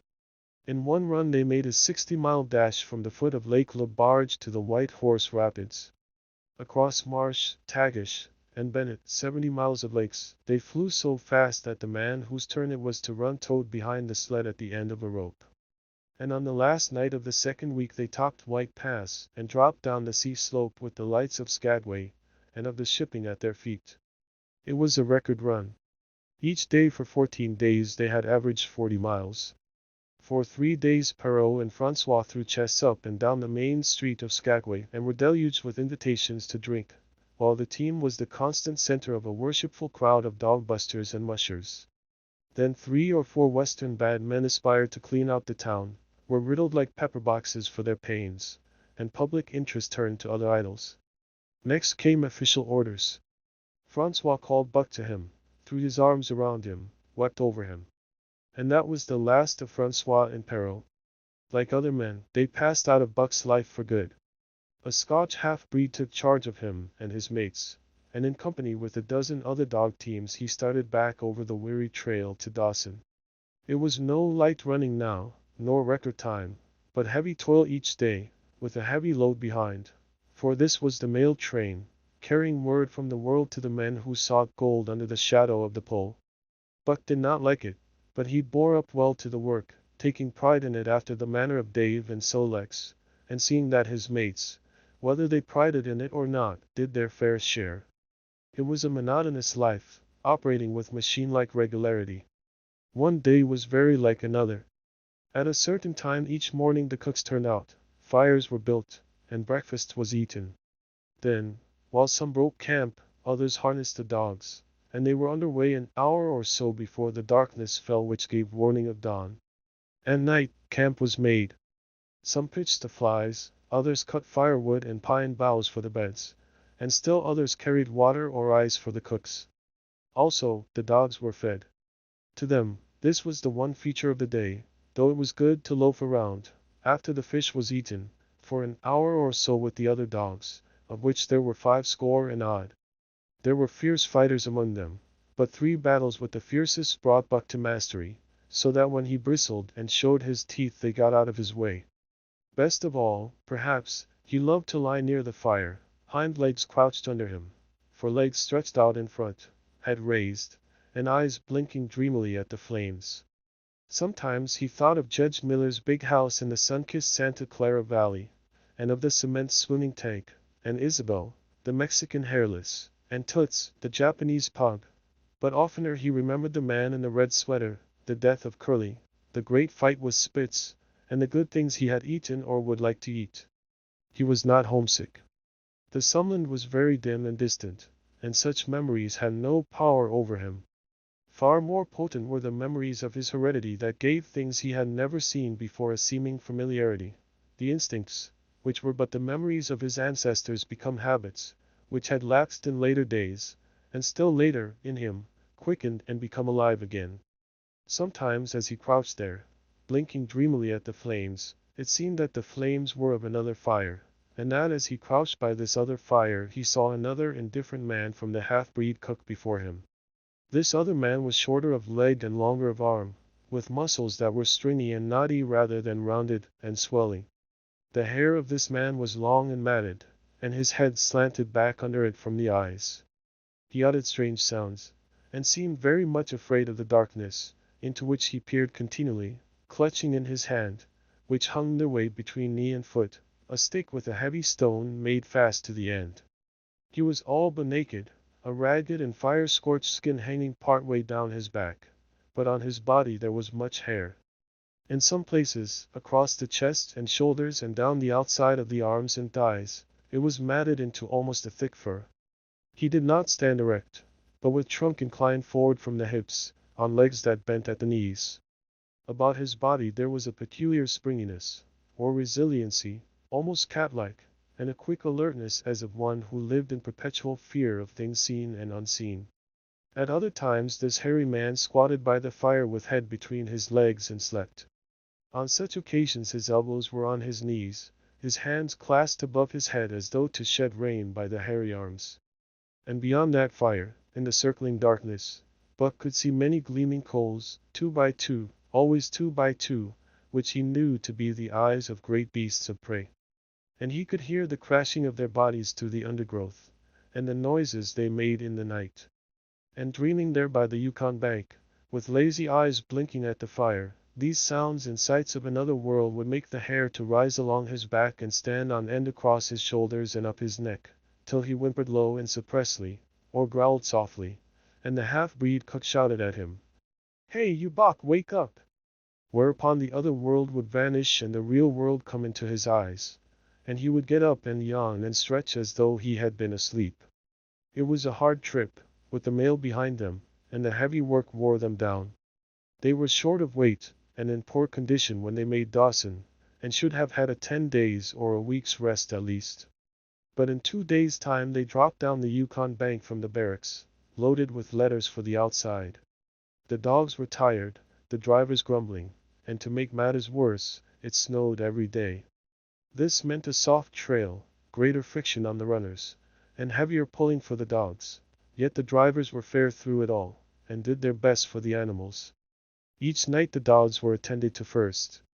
They ate before the drivers ate, and no man sought his sleeping robe till he had seen to the feet of the dogs he drove. Still, their strength went down. Since the beginning of the winter they had traveled 1,800 miles, dragging sleds the whole weary distance, and 1,800 miles will tell upon life of the toughest. Buck stood it, keeping his mates up to their work and maintaining discipline, though he, too, was very tired. Billy cried and whimpered regularly in his sleep each night. Joe was sourer than ever, and so Lex was unapproachable, blind side or other side. But it was Dave who suffered most of all. Something had gone wrong with him. He became more morose and irritable, and when camp was pitched at once made his nest, where his driver fed him. Once out of the harness and down, he did not get on his feet again till harness-up time in the morning. Sometimes, in the traces, when jerked by a sudden stoppage of the sled, or by straining to start it, he would cry out with pain. The driver examined him, but could find nothing. All the drivers became interested in his case. They talked it over at mealtime, and over their last pipes before going to bed, and one night they held a consultation. He was brought from his nest to the fire, and was pressed and prodded till he cried out many times. Something was wrong inside, but they could locate no broken bones, could not make it out. By the time Cassiarba was reached, he was so weak that he was falling repeatedly in the traces. The Scotch half-breed called a halt and took him out of the team, making the next dog, Lex, fast to the sled. His intention was to rest Dave, letting him run free behind the sled. Sick as he was, Dave resented being taken out, grunting and growling while the traces were unfastened, and whimpering broken-heartedly when he saw Lex in the position he had held and served so long. For the pride of trace and trail was his, and sick unto death, he could not bear that another dog should do his work. When the sled started, he floundered in the soft snow alongside the beaten trail, attacking Lex with his teeth, rushing against him and trying to thrust him off into the soft snow on the other side, striving to leap inside his traces and get between him and the sled, and all the while whining and yelping and crying with grief and pain. The half-breed tried to drive him away with the whip, but he paid no heed to the stinging lash, and the man had not the heart to strike harder. Dave refused to run quietly on the trail behind the sled, where the going was easy, but continued to flounder alongside in the soft snow, where the going was most difficult, till exhausted. Then he fell, and lay where he fell, howling lugubriously as the long train of sleds churned by. With the last remnant of his strength he managed to stagger along behind till the train made another stop, when he floundered past the sleds to his own, where he stood alongside Sol-Lex. His driver lingered a moment to get a light for his pipe from the man behind. Then he returned and started his dogs. They swung out on the trail with remarkable lack of exertion, turned their heads uneasily, and stopped in surprise. The driver was surprised, too. The sled had not moved. He called his comrades to witness the sight. Dave had bitten through both of Sol-Lex's traces, and was standing directly in front of the sled in his proper place. He pleaded with his eyes to remain there. The driver was perplexed. His comrades talked of how a dog could break its heart through being denied the work that killed it, and recalled instances they had known, where dogs, too old for the toil, or injured, had died because they were cut out of the traces. Also, they held it a mercy, since Dave was to die anyway, that he should die in the traces, heart easy and content. So he was harnessed in again, and proudly he pulled as of old, though more than once he cried out involuntarily from the bite of his inward hurt. Several times he fell down, and was dragged in the traces, and once the sled ran upon him so that he limped thereafter in one of his hind legs. But he held out till camp was reached, when his driver made a place for him by the fire. Morning found him too weak to travel. At harness-up time he tried to crawl to his driver. By convulsive efforts he got on his feet, staggered, and fell. Then he wormed his way forward slowly toward where the harnesses were being put on his mates.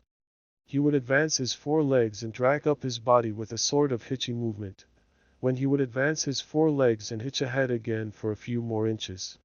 His strength left him, and the last his mates saw of him he lay gasping in the snow and yearning toward them.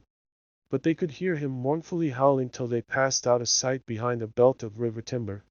Here the train was halted. The Scotch half-breed slowly retraced his steps to the camp they had left.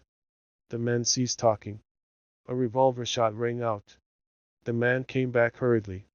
The whips snapped, the bells tinkled merrily, the sleds churned along the trail.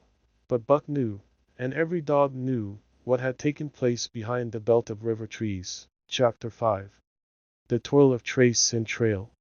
30 days from the time it left Dawson, the salt-water mail, with Buck and his mates at the fore, arrived at Skagway. They were in a wretched state, worn out and worn down. Buck's 140 pounds had dwindled to 115. The rest of his mates, though lighter dogs, had relatively lost more weight than he. Pike, the malingerer, who in his lifetime of deceit, had often successfully feigned a hurt leg, was now limping in earnest. Sol-Lex was limping, and Dub was suffering from a wrenched shoulder blade. They were all terribly footsore. No spring or rebound was left in them. Their feet fell heavily on the trail, jarring their bodies and doubling the fatigue of a day's travel. There was nothing the matter with them except that they were dead tired. It was not the dead tiredness that comes through brief and excessive effort, from which recovery is a matter of hours, but it was the dead tiredness that comes through the slow and prolonged strength drainage of months of toil. There was no power of recuperation left, no reserve strength to call upon. It had been all used, the last least bit of it. Every muscle, every fiber, every cell, was tired, dead tired. And there was reason for it. In less than 5 months they had traveled 2,500 miles, during the last 1,800 of which they had had but 5 days' rest. When they arrived at Skagway they were apparently on their last legs. They could barely keep the traces taut, and on the downgrades just managed to keep out of the way of the sled. "Mush on, poor sore feet," the driver encouraged them as they tottered down the main street of Skagway. "This is the loss. Then we get one long res. But, for sure, one bully long res." The drivers confidently expected a long stopover. Themselves, they had covered 1,200 miles with 2 days' rest, and in the nature of reason and common justice they deserved an interval of loafing.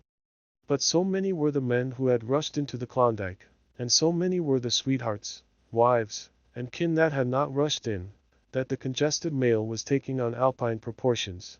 Also, there were official orders. Fresh batches of Hudson Bay dogs were to take the places of those worthless for the trail. The worthless ones were to be got rid of, and since dogs count for little against dollars, they were to be sold. 3 days passed, by which time Buck and his mates found how really tired and weak they were. Then, on the morning of the fourth day, 2 men from the States came along and bought them, harness and all, for a song. The men addressed each other as Hal and Charles. Charles was a middle-aged, lightish-colored man, with weak and watery eyes and a mustache that twisted fiercely and vigorously up, giving the lie to the limply drooping lip it concealed.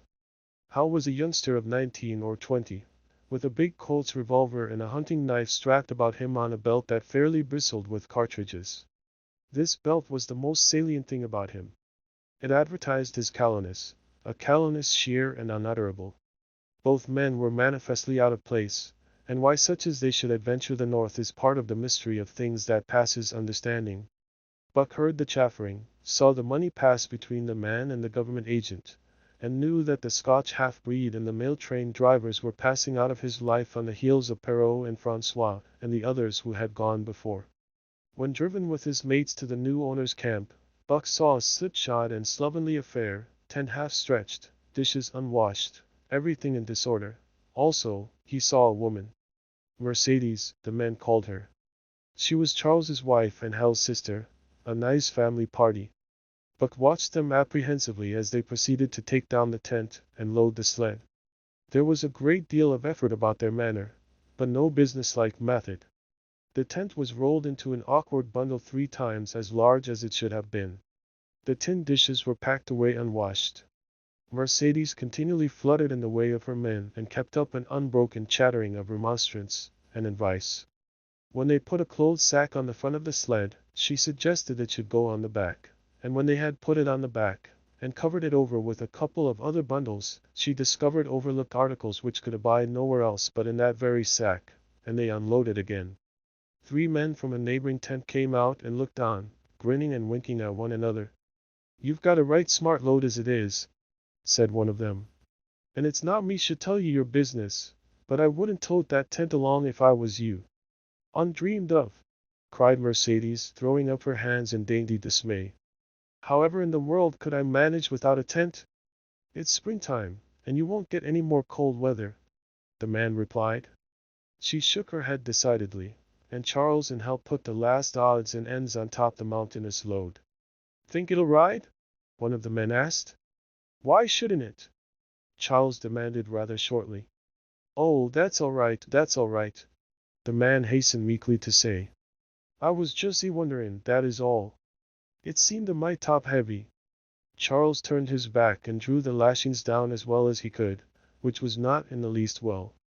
"And of course the dogs can hike along all day with that contraption behind them," affirmed the second of the men. "Certainly," said Hal, with freezing politeness, taking hold of the gee pole with one hand and swinging his whip from the other. "Mush!" he shouted. "Mush on there!" The dogs sprang against the breastbands, strained hard for a few moments, then relaxed. They were unable to move the sled. "The lazy brutes, I'll show them!" he cried, preparing to lash out at them with the whip. But Mercedes interfered, crying, "Oh, Hal, you mustn't," as she caught hold of the whip and wrenched it from him. "The poor dears! Now you must promise you won't be harsh with them for the rest of the trip, or I won't go a step." "Precious lot you know about dogs," her brother sneered. "And I wish you'd leave me alone. They're lazy, I tell you, and you've got to whip them to get anything out of them. That's their way." "You asked anyone?" asked one of those men. Mercedes looked at them imploringly, untold repugnance at sight of pain written in her pretty face. "They're weak as water, if you want to know," came the reply from one of the men. "Plumb tuck it out, that's what's the matter. They need a rest." "Rest be blanked," said Hal, with his beardless lips, and Mercedes said, "Aye," in pain and sorrow at the oath. But she was a clannish creature, and rushed at once to the defense of her brother. "Never mind that man," she said pointedly. "You're driving our dogs, and you do what you think best with them. Again Hal's whip fell upon the dogs. They threw themselves against the breastbands, dug their feet into the packed snow, got down low to it, and put forth all their strength. The sled held as though it were an anchor. After 2 efforts, they stood still, panting. The whip was whistling savagely, when once more Mercedes interfered. She dropped on her knees before Buck, with tears in her eyes, and put her arms around his neck. "You poor, poor dears," she cried sympathetically. "Why don't you pull hard, then you wouldn't be whipped." Buck did not like her, but he was feeling too miserable to resist her, taking it as part of the day's miserable work. One of the onlookers, who had been clenching his teeth to suppress hot speech, now spoke up. "It's not that I care a whoop what becomes of you, but for the dogs' sakes I just want to tell you, you can help them a mighty lot by breaking out that sled. The runners are froze fast. Throw your weight against the G-pole, right and left, and break it out." A third time the attempt was made, but this time, following the advice, Hal broke out the runners which had been frozen to the snow. The overloaded and unwieldy sled forged ahead, Buck and his mates struggling frantically under the rain of blows. 100 yards ahead the path turned and sloped steeply into the main street. It would have required an experienced man to keep the top-heavy sled upright, and Hal was not such a man. As they swung on the turn the sled went over, spilling half its load through the loose lashings. The dogs never stopped. The lightened sled bounded on its side behind them. They were angry because of the ill treatment they had received, and the unjust load. Buck was raging. He broke into a run, the team following his lead. Hal cried, "Now! Nigh!" But they gave no heed. He tripped and was pulled off his feet. The capsized sled ground over him, and the dogs dashed on up the street, adding to the gaiety of Skagway as they scattered the remainder of the outfit along its chief thoroughfare. Kind-hearted citizens caught the dogs and gathered up the scattered belongings. Also, they gave advice. Half the load and twice the dogs, if they ever expected to reach Dawson, was what was said. Hal and his sister and brother-in-law listened unwillingly, pitched tent, and overhauled the outfit. Canned goods were turned out that made men laugh, for canned goods on the long trail is a thing to dream about. Blankets for a hotel, quotes one of the men who laughed and helped. Half as many is too much, get rid of them. Throw away that tent, and all those dishes, who's going to wash them, anyway? Good Lord, do you think you're traveling on a Pullman? And so it went, the inexorable elimination of the superfluous. Mercedes cried when her clothes bags were dumped on the ground and article after article was thrown out. She cried in general, and she cried in particular over each discarded thing. She clasped hands about knees, rocking back and forth broken-heartedly. She averred she would not go an inch, not for a dozen Charleses. She appealed to everybody and to everything, finally wiping her eyes and proceeding to cast out even articles of apparel that were imperative necessaries. And in her zeal, when she had finished with her own, she attacked the belongings of her men and went through them like a tornado. This accomplished, the outfit, though cut in half, was still a formidable bulk. Charles and Hal went out in the evening and bought 6 outside dogs. These, added to the 6 of the original team, Antique and Kuna, the Huskies obtained at the Rink Rapids on the record trip, brought the team up to 14. But the outside dogs, though practically broken in since their landing, did not amount to much. 3 were short-haired pointers, 1 was a Newfoundland, and the other 2 were mongrels of indeterminate breed. They did not seem to know anything, these newcomers. Buck and his comrades looked upon them with disgust, and though he speedily taught them their places and what not to do, he could not teach them what to do. They did not take kindly to trace and trail. With the exception of the 2 mongrels, they were bewildered and spirit-broken by the strange savage environment in which they found themselves and by the ill treatment they had received. The 2 mongrels were without spirit at all, bones were the only things breakable about them. With the newcomers hopeless and forlorn, and the old team worn out by 2,500 miles of continuous trail, the outlook was anything but bright. The 2 men, however, were quite cheerful. And they were proud too. They were doing the thing in style, with 14 dogs. They had seen other sleds depart over the pass for Dawson, or come in from Dawson, but never had they seen a sled with so many as 14 dogs. In the nature of Arctic travel there was a reason why 14 dogs should not drag one sled, and that was that one sled could not carry the food for 14 dogs. But Charles and Hal did not know this.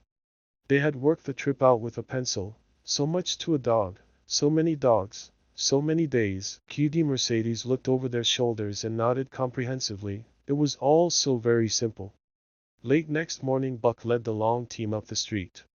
There was nothing lively about it, no snap or go in him and his fellows. They were starting dead weary. 4 times he had covered the distance between Saltwater and Dawson, and the knowledge that, jaded and tired, he was facing the same trail once more, made him bitter. His heart was not in the work, nor was the heart of any dog. The outsides were timid and frightened, the insides without confidence in their masters. Buck felt vaguely that there was no depending upon these 2 men and the woman. They did not know how to do anything, and as the days went by it became apparent that they could not learn. They were slack in all things, without order or discipline. It took them half the night to pitch a slovenly camp, and half the morning to break that camp and get the sled loaded in fashion so slovenly that for the rest of the day they were occupied in stopping and rearranging the load. Some days they did not make 10 miles. On other days they were unable to get started at all. And on no day did they succeed in making more than half the distance used by the men as a basis in their dog food computation. It was inevitable that they should go short on dog food. But they hastened it by overfeeding, bringing the day nearer when underfeeding would commence. The outside dogs, whose digestions had not been trained by chronic famine to make the most of little, had voracious appetites. And when, in addition to this, the worn-out huskies pulled weakly, Hal decided that the orthodox ration was too small. He doubled it. And to cap it all, when Mercedes, with tears in her pretty eyes and a quiver in her throat, could not cajole him into giving the dogs still more, she stole from the fish sacks and fed them slyly. But it was not food that Buck and the huskies needed, but rest. And though they were making poor time, the heavy load they dragged sapped their strength severely. Then came the underfeeding. Hal awoke one day to the fact that his dog food was half gone and the distance only quarter covered. Further, that for love or money no additional dog food was to be obtained. So he cut down even the orthodox ration and tried to increase the day's travel. His sister and brother-in-law seconded him, but they were frustrated by their heavy outfit and their own incompetence. It was a simple matter to give the dogs less food, but it was impossible to make the dogs travel faster, while their own inability to get underway earlier in the morning prevented them from traveling longer hours. Not only did they not know how to work dogs, but they did not know how to work themselves. The first to go was down. For blundering thief that he was, always getting caught and punished, he had nonetheless been a faithful worker. His wrenched shoulder blade, untreated and unrest, went from bad to worse, till finally Hal shot him with the big Colt's revolver. It is a saying of the country that an outside dog starves to death on the ration of the husky, so the 6 outside dogs under Buck could do no less than die on half the ration of the husky. The Newfoundland went first, followed by the 3 short-haired pointers, the 2 mongrels hanging more grittily and to life, but going in the end. By this time all the amenities and gentlenesses of the Southland had fallen away from the 3 people. Shorn of its glamour and romance, Arctic travel became to them a reality too harsh for their manhood and womanhood. Mercedes ceased weeping over the dogs, being too occupied with weeping over herself and with quarreling with her husband and brother. To quarrel was the one thing they were never too weary to do. Their irritability arose out of their misery, increased with it, doubled upon it, outdistanced it. The wonderful patience of the trail which comes to men who toil hard and suffer sore, and remain sweet of speech and kindly, did not come to these 2 men and the woman. They had no inkling of such a patience. They were stiff and in pain. Their muscles ached, their bones ached, their very hearts ached, and because of this they became sharp of speech, and hard words were first on their lips in the morning and last at night. Charles and Hal wrangled whenever Mercedes gave them a chance. It was the cherished belief of each that he did more than his share of the work, and neither forbore to speak this belief at every opportunity. Sometimes Mercedes sided with her husband, sometimes with her brother. The result was a beautiful and unending family quarrel. starting from a dispute as to which should chop a few sticks for the fire, a dispute which concerned only Charles and Hal, presently would be lugged in the rest of the family, fathers, mothers, uncles, cousins, people thousands of miles away, and some of them dead. That Hal's views on art, or the sort of society plays his mother's brother wrote, should have anything to do with the chopping of a few sticks of firewood, passes comprehension. Nevertheless, the quarrel was as likely to tend in that direction as in the direction of Charles's political prejudices. And that Charles's sister's tale-bearing tongue should be relevant to the building of a Yukon fire, was apparent only to Mercedes, who disciplined herself of copious opinions upon that topic, and incidentally upon a few other traits unpleasantly peculiar to her husband's family. In the meantime the fire remained unbuilt, the camp half-pitched, and the dogs unfed. Mercedes nursed a special grievance, the grievance of sex. She was pretty and soft, and had been chivalrously treated all her days. But the present treatment by her husband and brother was everything save chivalrous. It was her custom to be helpless, they complained. Upon which impeachment of what to her was her most essential sex prerogative, she made their lives unendurable. She no longer considered the dogs, and because she was sore and tired, she persisted in riding on the sled. She was pretty and soft, but she weighed 120 pounds, a lusty last straw to the load dragged by the weak and starving animals. She rode for days, till they fell in the traces and the sled stood still. Charles and Hal begged her to get off and walk, pleaded with her, entreated, the while she wept and importuned heaven with a recital of their brutality. On one occasion they took her off the sled by main strength.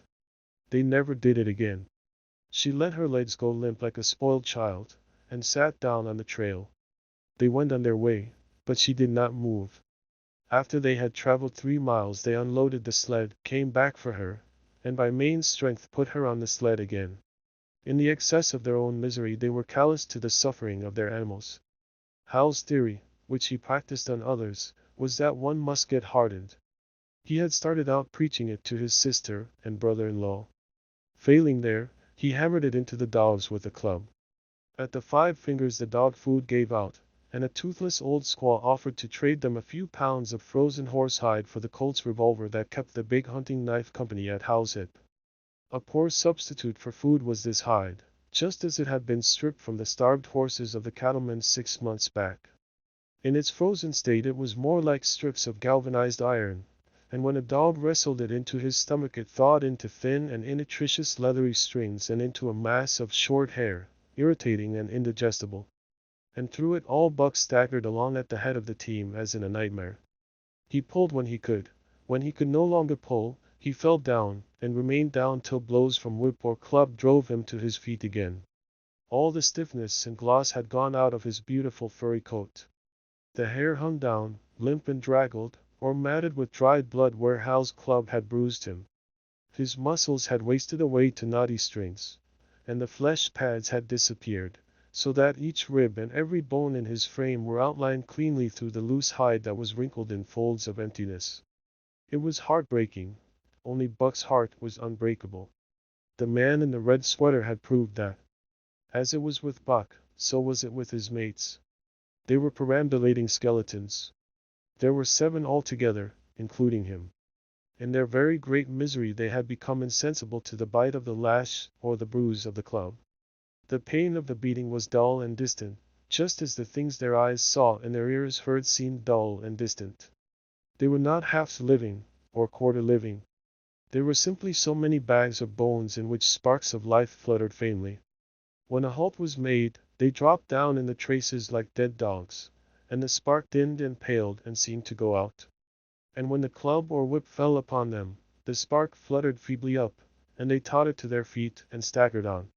There came a day when Billy, the good-natured, fell and could not rise. Hal had traded off his revolver, so he took the axe and knocked Billy on the head as he lay in the traces, then cut the carcass out of the harness and dragged it to one side. Buck saw, and his mates saw, and they knew that this thing was very close to them.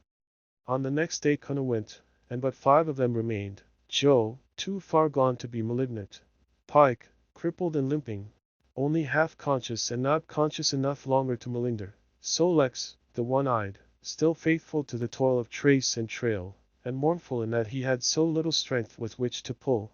Teak, who had not traveled so far that winter, and who was now beaten more than the others because he was fresher, and Buck, still at the head of the team, but no longer enforcing discipline or striving to enforce it, blind with weakness half the time and keeping the trail by the loom of it, and by the dim feel of his feet.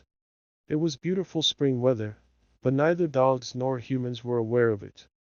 Each day the sun rose earlier and set later. It was dawn by 3 in the morning, and twilight lingered till 9 at night. The whole long day was a blaze of sunshine. The ghostly winter silence had given way to the great spring murmur of awakening life. This murmur rose from all the land, fraught with the joy of living.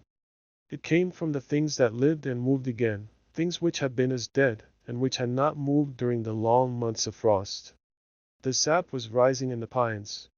The willows and aspens were bursting out in young buds. Shrubs and vines were putting on fresh garbs of green. Crickets sang in the nights, and in the days all manner of creeping, crawling things rustled forth into the sun. Partridges and woodpeckers were booming and knocking in the forest. Squirrels were chattering, birds singing, and overhead honked the wild fowl driving up from the south in cunning wedges that split the air. From every hill slope came the trickle of running water, the music of unseen fountains. All things were fine, bending, snapping. The Yukon was straining to break loose the ice that bound it down. It ate away from beneath, the sun ate from above. Air holes formed, fissures sprang and spread apart, while thin sections of ice fell through bodily into the river. And amid all this bursting, rending, throbbing of awakening life, under the blazing sun and to the soft sighing breezes, like wayfarers to death, staggered the 2 men, the woman, and the huskies. With the dogs falling, Mercedes weeping and riding, Hal swearing innocuously, and Charles's eyes wistfully watering, they staggered into John Thornton's camp at the mouth of White River. When they halted, the dogs dropped down as though they had all been struck dead. Mercedes dried her eyes and looked at John Thornton. Charles sat down on a log to rest. He sat down very slowly and painstakingly, what of his great stiffness. Hal did the talking. John Thornton was whittling the last touches on an axe handle he had made from a stick of birch. He whittled and listened, gave monosyllabic replies, and when it was asked, terse advice. He knew the breed, and he gave his advice in the certainty that it would not be followed. They told us up above that the bottom was dropping out of the trail and that the best thing for us to do was to lay over, Hal said in response to Thornton's warning to take no more chances on the rotten ice. They told us we couldn't make White River, and here we are. This last with a sneering ring of triumph in it.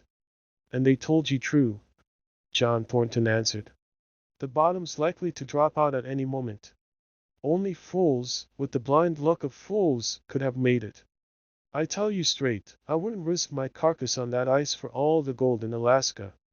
That's because you're not a fool, I suppose, said Hal. All the same, we'll go on to Dawson. He uncoiled his whip. Get up there, Buck. Sigh. Get up there. Mush on. Thornton went on whittling. It was idle, he knew, to get between a fool and his folly, while 2 or 3 fools more or less would not alter the scheme of things. But the team did not get up at the command. It had long since passed into the stage where blows were required to rouse it. The whip flashed out, here and there, on its merciless errands. John Thornton compressed his lips. Sol-leks was the first to crawl to his feet. Teak followed. Joe came next, yelping with pain. Pike made painful efforts. Twice he fell over, when half up, and on the 3rd attempt managed to rise. Buck made no effort. He lay quietly where he had fallen. The lash bit into him again and again, but he neither whined nor struggled.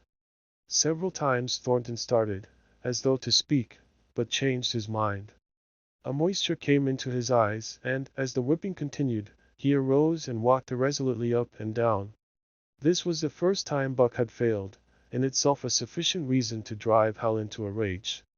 He exchanged the whip for the customary club. Buck refused to move under the rain of heavier blows which now fell upon him. Like his mates, he was barely able to get up, but unlike them, he had made up his mind not to get up. He had a vague feeling of impending doom. This had been strong upon him when he pulled into the bank, and it had not departed from him. What of the thin and rotten ice he had felt under his feet all day? It seemed that he sensed disaster close at hand, out there ahead on the ice where his master was trying to drive him. He refused to stir. So greatly had he suffered, and so far gone was he, that the blows did not hurt much. And as they continued to fall upon him, the spark of life within flickered and went down. It was nearly out. He felt strangely numb. As though from a great distance, he was aware that he was being beaten. The last sensations of pain left him. He no longer felt anything, though very faintly he could hear the impact of the club upon his body. But it was no longer his body, it seemed so far away. And then, suddenly, without warning, uttering a cry that was inarticulate and more like the cry of an animal, John Thornton sprang upon the man who wielded the club. Hal was hurled backward, as though struck by a falling tree. Mercedes screamed. Charles looked on wistfully, wiped his watery eyes, but did not get up because of his stiffness. John Thornton stood over Buck, struggling to control himself, too convulsed with rage to speak. "If you strike that dog again, I'll kill you," he at last managed to say in a choking voice.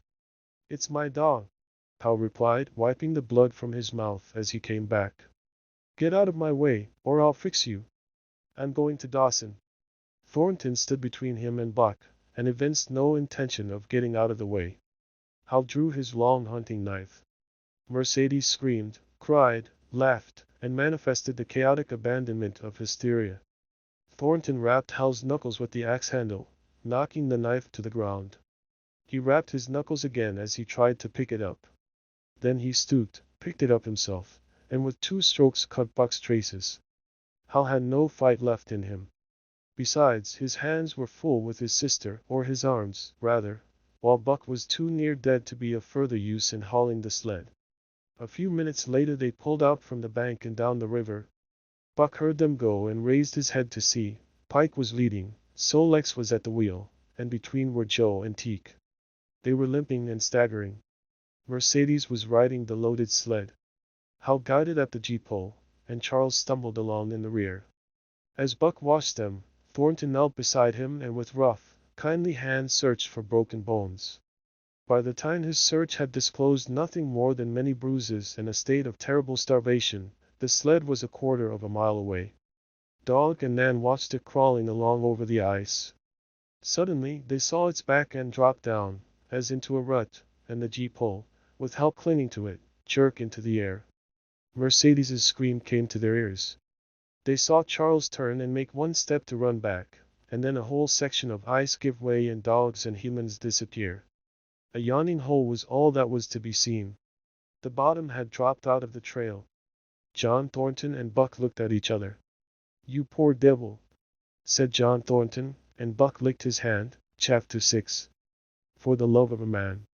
When John Thornton froze his feet in the previous December, his partners had made him comfortable and left him to get well, going on themselves up the river to get out a raft of saw logs for Dawson. He was still limping slightly at the time he rescued Buck, but with the continued warm weather even the slight limp left him.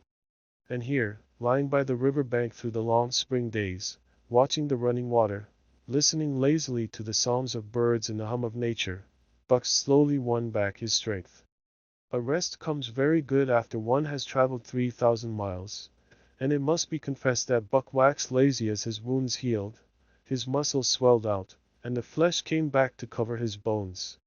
For that matter, they were all loafing, Buck, John Thornton, and Skeet and Nig, waiting for the raft to come that was to carry them down to Dawson. Skeet was a little Irish setter who early made friends with Buck, who, in a dying condition, was unable to resent her first advances. She had the doctor trait which some dogs possess. And as a mother cat washes her kittens, so she washed and cleansed Buck's wounds. Regularly, each morning after he had finished his breakfast, she performed her self-appointed task, till he came to look for her ministrations as much as he did for Thornton's. Nig, equally friendly, though less demonstrative, was a huge black dog, half bloodhound and half deerhound, with eyes that laughed and a boundless good nature. To Buck's surprise these dogs manifested no jealousy toward him. They seemed to share the kindliness and largeness of John Thornton. As Buck grew stronger, they enticed him into all sorts of ridiculous games, in which Thornton himself could not forbear to join. And in this fashion Buck romped through his convalescence and into a new existence. Love, genuine passionate love, was his for the first time. This he had never experienced at Judge Miller's down in the sun-kissed Santa Clara Valley. With the Judge's sons, hunting and tramping, it had been a working partnership. With the Judge's grandsons, a sort of pompous guardianship. And with the Judge himself, a stately and dignified friendship. But love that was feverish and burning, that was adoration, that was madness, it had taken John Thornton to arouse. This man had saved his life, which was something. But further, he was the ideal master. Other men saw to the welfare of their dogs from a sense of duty and business expediency. He saw to the welfare of his as if they were his own children, because he could not help it. And he saw further. He never forgot a kindly greeting or a cheering word, and to sit down for a long talk with them, gas, he called it, was as much his delight as theirs. He had a way of taking Buck's head roughly between his hands, and resting his own head upon Buck's, of shaking him back and forth, the while calling him ill names that to Buck were love names. Buck knew no greater joy than that rough embrace and the sound of murmured oaths, and at each jerk back and forth it seemed that his heart would be shaken out of his body, so great was its ecstasy. And when, released, he sprang to his feet, his mouth laughing, his eyes eloquent, his throat vibrant with unuttered sound, and in that fashion remained without movement, John Thornton would reverently exclaim, "God! You can all but speak!" Buck had a trick of love expression that was akin to hurt. He would often seize Thornton's hand in his mouth, and close so fiercely that the flesh bore the impress of his teeth for some time afterward. And as Buck understood the oaths to be love words, so the man understood this faint bite for a caress. For the most part, however, Buck's love was expressed in adoration. While he went wild with happiness when Thornton touched him or spoke to him, he did not seek these tokens. Unlike Skeet, who was wont to shove her nose under Thornton's hand and nudge till petted, or Nig, who would stalk up and rest his great head on Thornton's knee, Buck was content to adore at a distance. He would lie by the hour, eager, alert, at Thornton's feet, looking up into his face, dwelling upon it, studying it, following with keenest interest each fleeting expression, every movement, or change of feature. Or, as chance might have it, he would lie farther away, to the side or rear, watching the outlines of the man and the occasional movements of his body. And often, such was the communion in which they lived, the strength of Buck's gaze would draw John Thornton's head around, and he would return the gaze, without speech, his heart shining out of his eyes as Buck's heart shone out. For a long time after his rescue, Buck did not like Thornton to get out of his sight. From the moment he left the tent to when he entered it again, Buck would follow at his heels. His transient masters since he had come into the Northland had bred in him a fear that no master could be permanent. He was afraid that Thornton would pass out of his life as Perrault and Francois and the Scotch half-breed had passed out. Even in the night, in his dreams, he was haunted by this fear.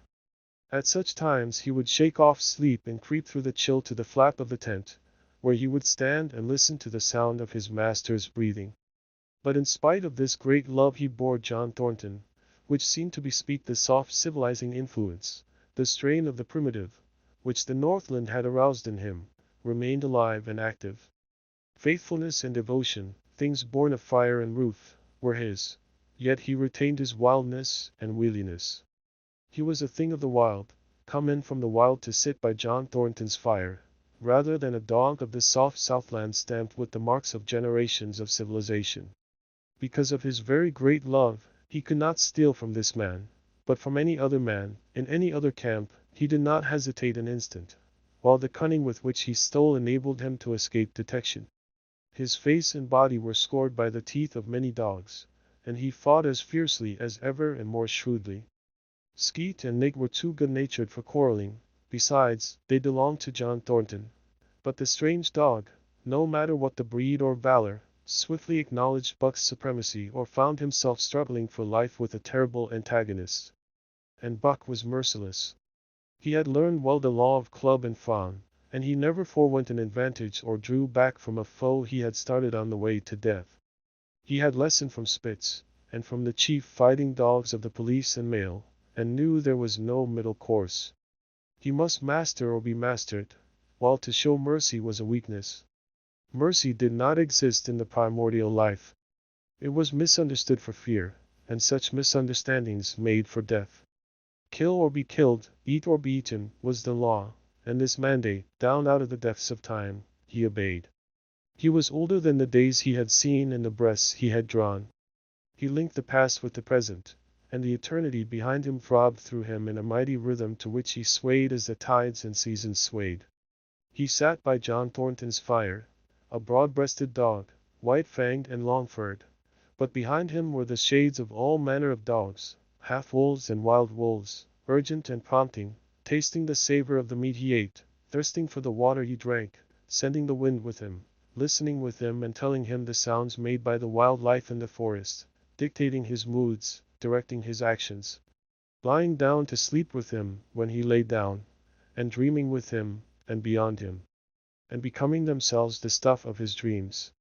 So peremptorily did these shades beckon him, that each day mankind and the claims of mankind slipped farther from him.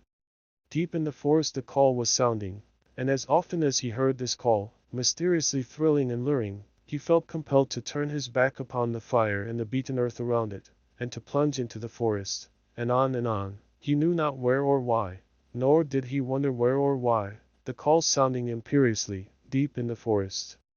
But as often as he gained the soft unbroken earth and the green shade, the love for John Thornton drew him back to the fire again. Thornton alone held him. The rest of mankind was as nothing. Chance travelers might praise or pet him, but he was cold under it all, and from a too demonstrative man he would get up and walk away. When Thornton's partners, Hans and Pete, arrived on the long-expected raft, Buck refused to notice them till he learned they were close to Thornton. After that he tolerated them in a passive sort of way, accepting favors from them as though he favored them by accepting. They were of the same large type as Thornton, living close to the earth, thinking simply and seeing clearly. And ere they swung the raft into the big eddy by the sawmill at Dawson, they understood Buck and his ways, and did not insist upon an intimacy such as obtained with Skeet and Nigeria. For Thornton, however, his love seemed to grow and grow. He, alone among men, could put a pack upon Buck's back in the summer traveling. Nothing was too great for Buck to do, when Thornton commanded. One day, they had grub-staked themselves from the proceeds of the raft and left Dawson for the headwaters of the Tanana. The men and dogs were sitting on the crest of a cliff which fell away, straight down, to naked bedrock 300 feet below. John Thornton was sitting near the edge, Buck at his shoulder. A thoughtless one seized Thornton, and he drew the attention of Hans and Pete to the experiment he had in mind. "John Buck," he commanded, sweeping his arm out and over the chasm. The next instant he was grappling with Buck on the extreme edge, while Hans and Pete were dragging them back into safety. "It's uncanny," Pete said, after it was over and they had caught their speech. Thornton shook his head. "No, it is splendid, and it is terrible, too. Do you know, it sometimes makes me afraid.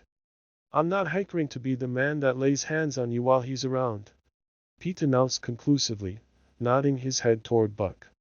"Py Jingo," was Hans's contribution. "Not myself either." It was at Circle City, ere the year was out, that Pete's apprehensions were realized. Black Burton, a man evil-tempered and malicious, had been picking a quarrel with a tenderfoot at the bar, when Thornton stepped good-naturedly between. Buck, as was his custom, was lying in a corner, head on paws, watching his master's every action. Burton struck out, without warning, straight from the shoulder. Thornton was sent spinning, and saved himself from falling only by clutching the rail of the bar. Those who were looking on heard what was neither bark nor yelp, but a something which is best described as a roar, and they saw Buck's body rise up in the air as he left the floor for Burton's throat. The man saved his life by instinctively throwing out his arm, but was hurled backward to the floor with Buck on top of him. Buck loosed his teeth from the flesh of the arm and drove in again for the throat. This time the man succeeded only in partly blocking, and his throat was torn open. Then the crowd was upon Buck, and he was driven off. But while a surgeon checked the bleeding, he prowled up and down, growling furiously, attempting to rush in, and being forced back by an array of hostile clubs. Bo, miners' meeting, called on the spot, decided that the dog had sufficient provocation, and Buck was discharged. But his reputation was made, and from that day his name spread through every camp in Alaska. Later on, in the fall of the year, he saved John Thornton's life in quite another fashion. The three partners were lining a long and narrow pulling boat down a bad stretch of rapids on the 40-mile creek. Hans and Pete moved along the bank, snubbing with a thin manila rope from tree to tree, while Thornton remained in the boat, helping its descent by means of a pole, and shouting directions to the shore. Buck, on the bank, worried and anxious, kept abreast of the boat, his eyes never off his master. At a particularly bad spot, where a ledge of barely submerged rocks jutted out into the river, Hans cast off the rope, and while Thornton pulled the boat out into the stream, ran down the bank with the end in his hand to snub the boat when it had cleared the ledge. This it did, and was flying downstream in a current as swift as a mill race, when Hans checked it with the rope and checked too suddenly.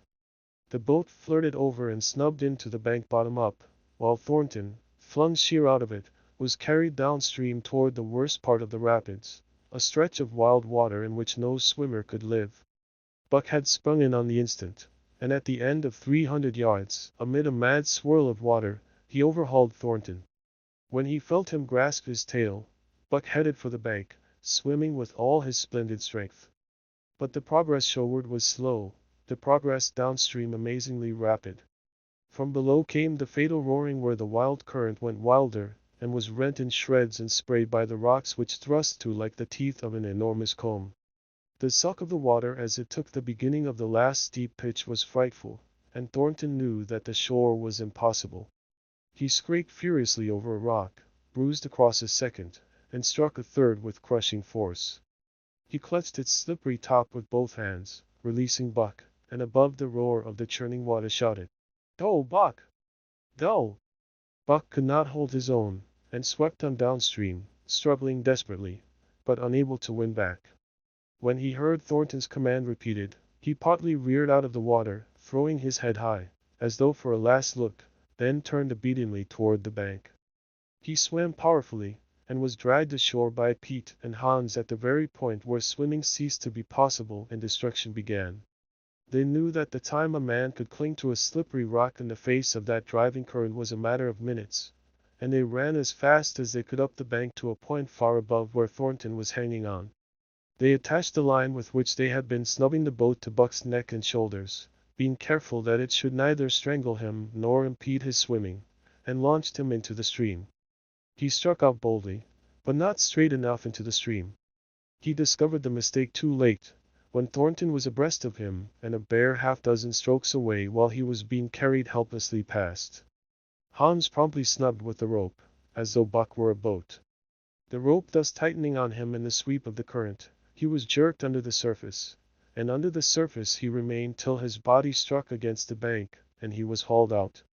He was half drowned, and Hans and Pete threw themselves upon him, pounding the breath into him and the water out of him. He staggered to his feet and fell down.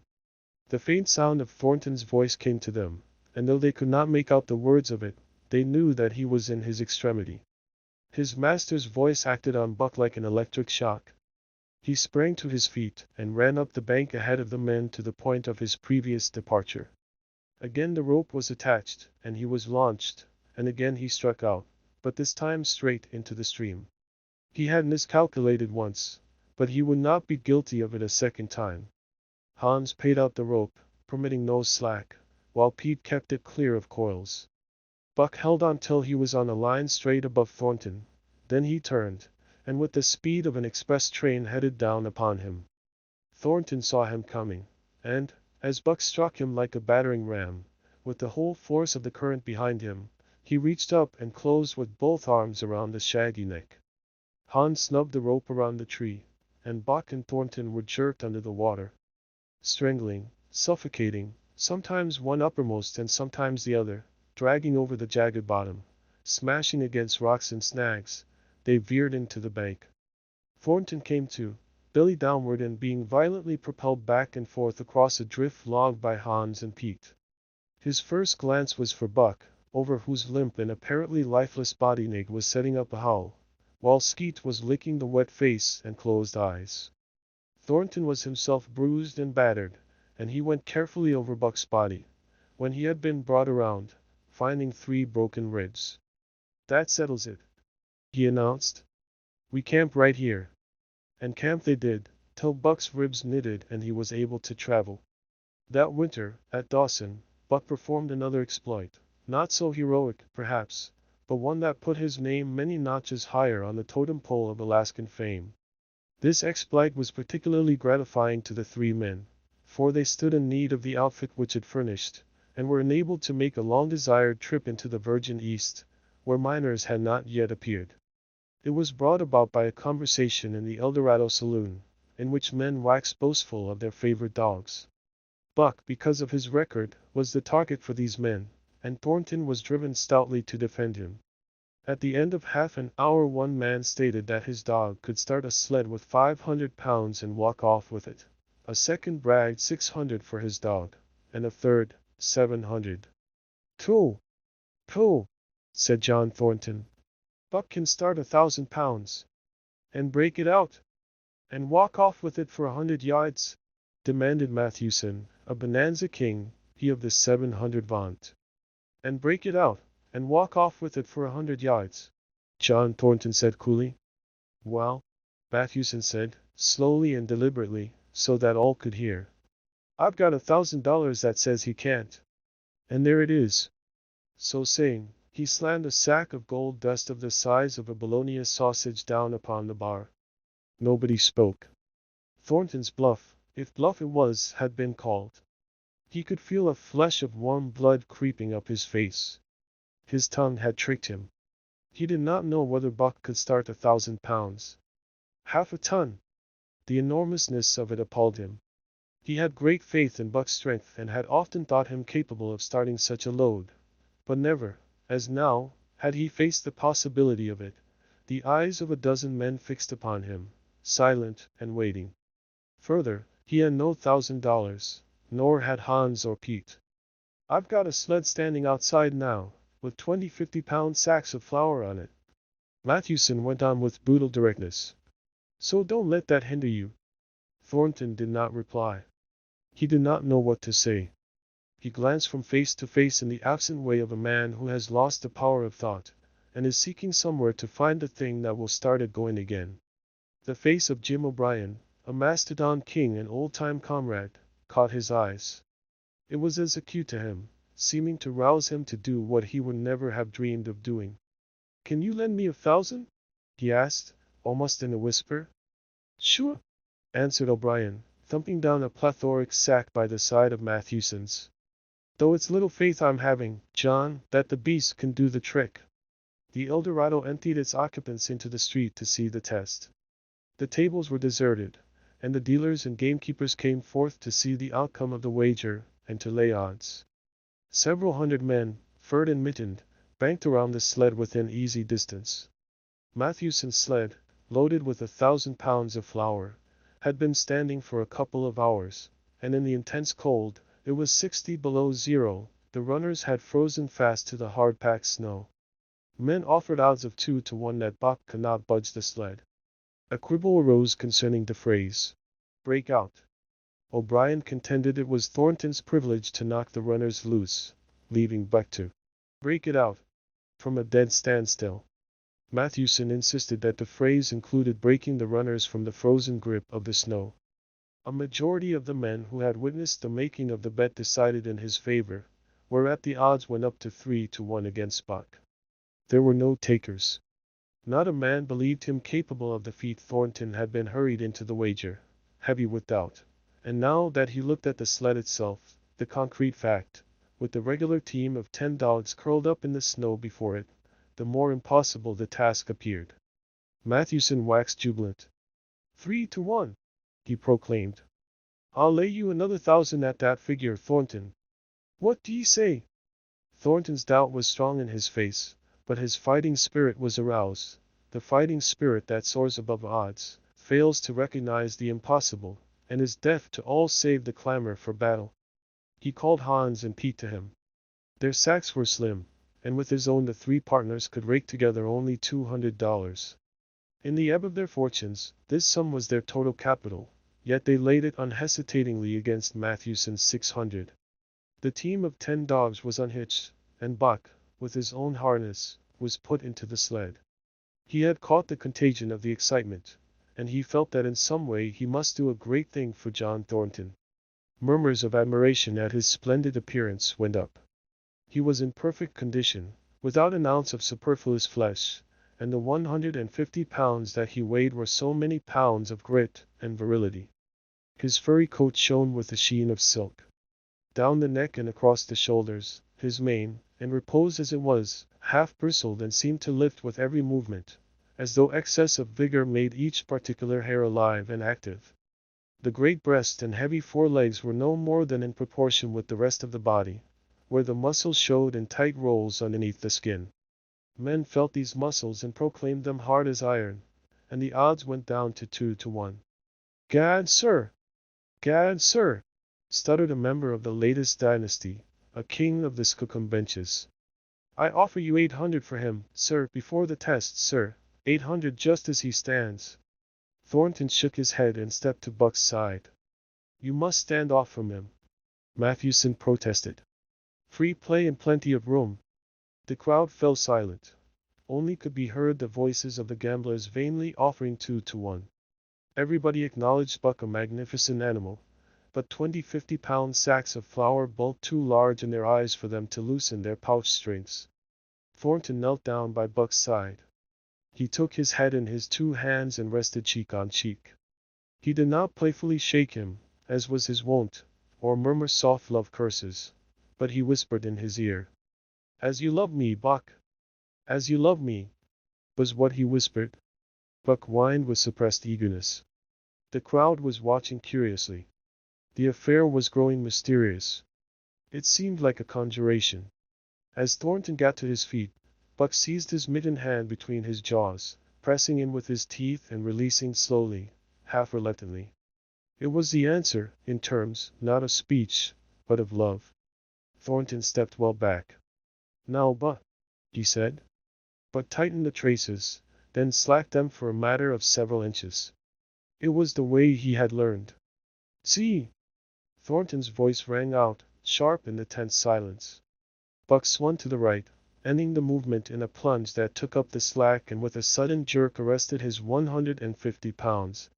The load quivered, and from under the runners arose a crisp crackling. "So!" Thornton commanded. Buck duplicated the maneuver, this time to the left. The crackling turned into a snapping, the sled pivoting and the runners slipping and grating several inches to the side. The sled was broken out. Men were holding their breaths, intensely unconscious of the fact. "Now, muss!" Thornton's command cracked out like a pistol shot. Buck threw himself forward, tightening the traces with a jarring lunge. His whole body was gathered compactly together in the tremendous effort, the muscles writhing and knotting like live things under the silky fur. His great chest was low to the ground, his head forward and down, while his feet were flying like mad, the claws scarring the hard-packed snow in parallel grooves. The sled swayed and trembled. Haas started forward. One of his feet slipped, and one man groaned aloud. Then the sled lurched ahead in what appeared a rapid succession of jerks, though it never really came to a dead stop again. Half an inch, 2 inches. The jerks perceptibly diminished. As the sled gained momentum, he caught them up, till it was moving steadily along. Men gasped and began to breathe again, unaware that for a moment they had ceased to breathe. Thornton was running behind, encouraging Buck with short, cheery words. The distance had been measured off, and as he neared the pile of firewood which marked the end of the 100 yards, a cheer began to grow and grow, which burst into a roar as he passed the firewood and halted at command. Every man was tearing himself loose, even Matthewson. Hats and mittens were flying in the air. Men were shaking hands, it did not matter with whom, and bubbling over in a general incoherent babble. But Thornton fell on his knees beside Buck. Head was against head, and he was shaking him back and forth. Those who hurried up heard him cursing Buck, and he cursed him long and fervently, and softly, and lovingly. "Gad, sir! Gad, sir!" sputtered the Skookumbench King. "I'll give you 1,000 for him, sir, 1,000, sir, 1,200, sir." Thornton rose to his feet. His eyes were wet. The tears were streaming frankly down his cheeks. "Sir," he said to the Skookumbench King. "No, sir. You can go to hell, sir. It's the best I can do for you, sir." Buck seized Thornton's hand in his teeth. Thornton shook him back and forth. As though animated by a common impulse, the onlookers drew back to a respectful distance. Nor were they again indiscreet enough to interrupt. Chapter 7. The Sounding of the Call. When Buck earned $1,600 in 5 minutes for John Thornton, he made it possible for his master to pay off certain debts, and to journey with his partners into the East after a fabled lost mine, the history of which was as old as the history of the country. Many men had sought it, few had found it, and more than a few there were who had never returned from the quest. This lost mine was steeped in tragedy and shrouded in mystery. No one knew of the first man. The oldest tradition stopped before it got back to him. From the beginning there had been an ancient and ramshackle cabin. Dying men had sworn to it, and to the mine the site of which it marked, clinching their testimony with nuggets that were unlike any known grade of gold in the Northland. But no living man had looted this treasure house, and the dead were dead.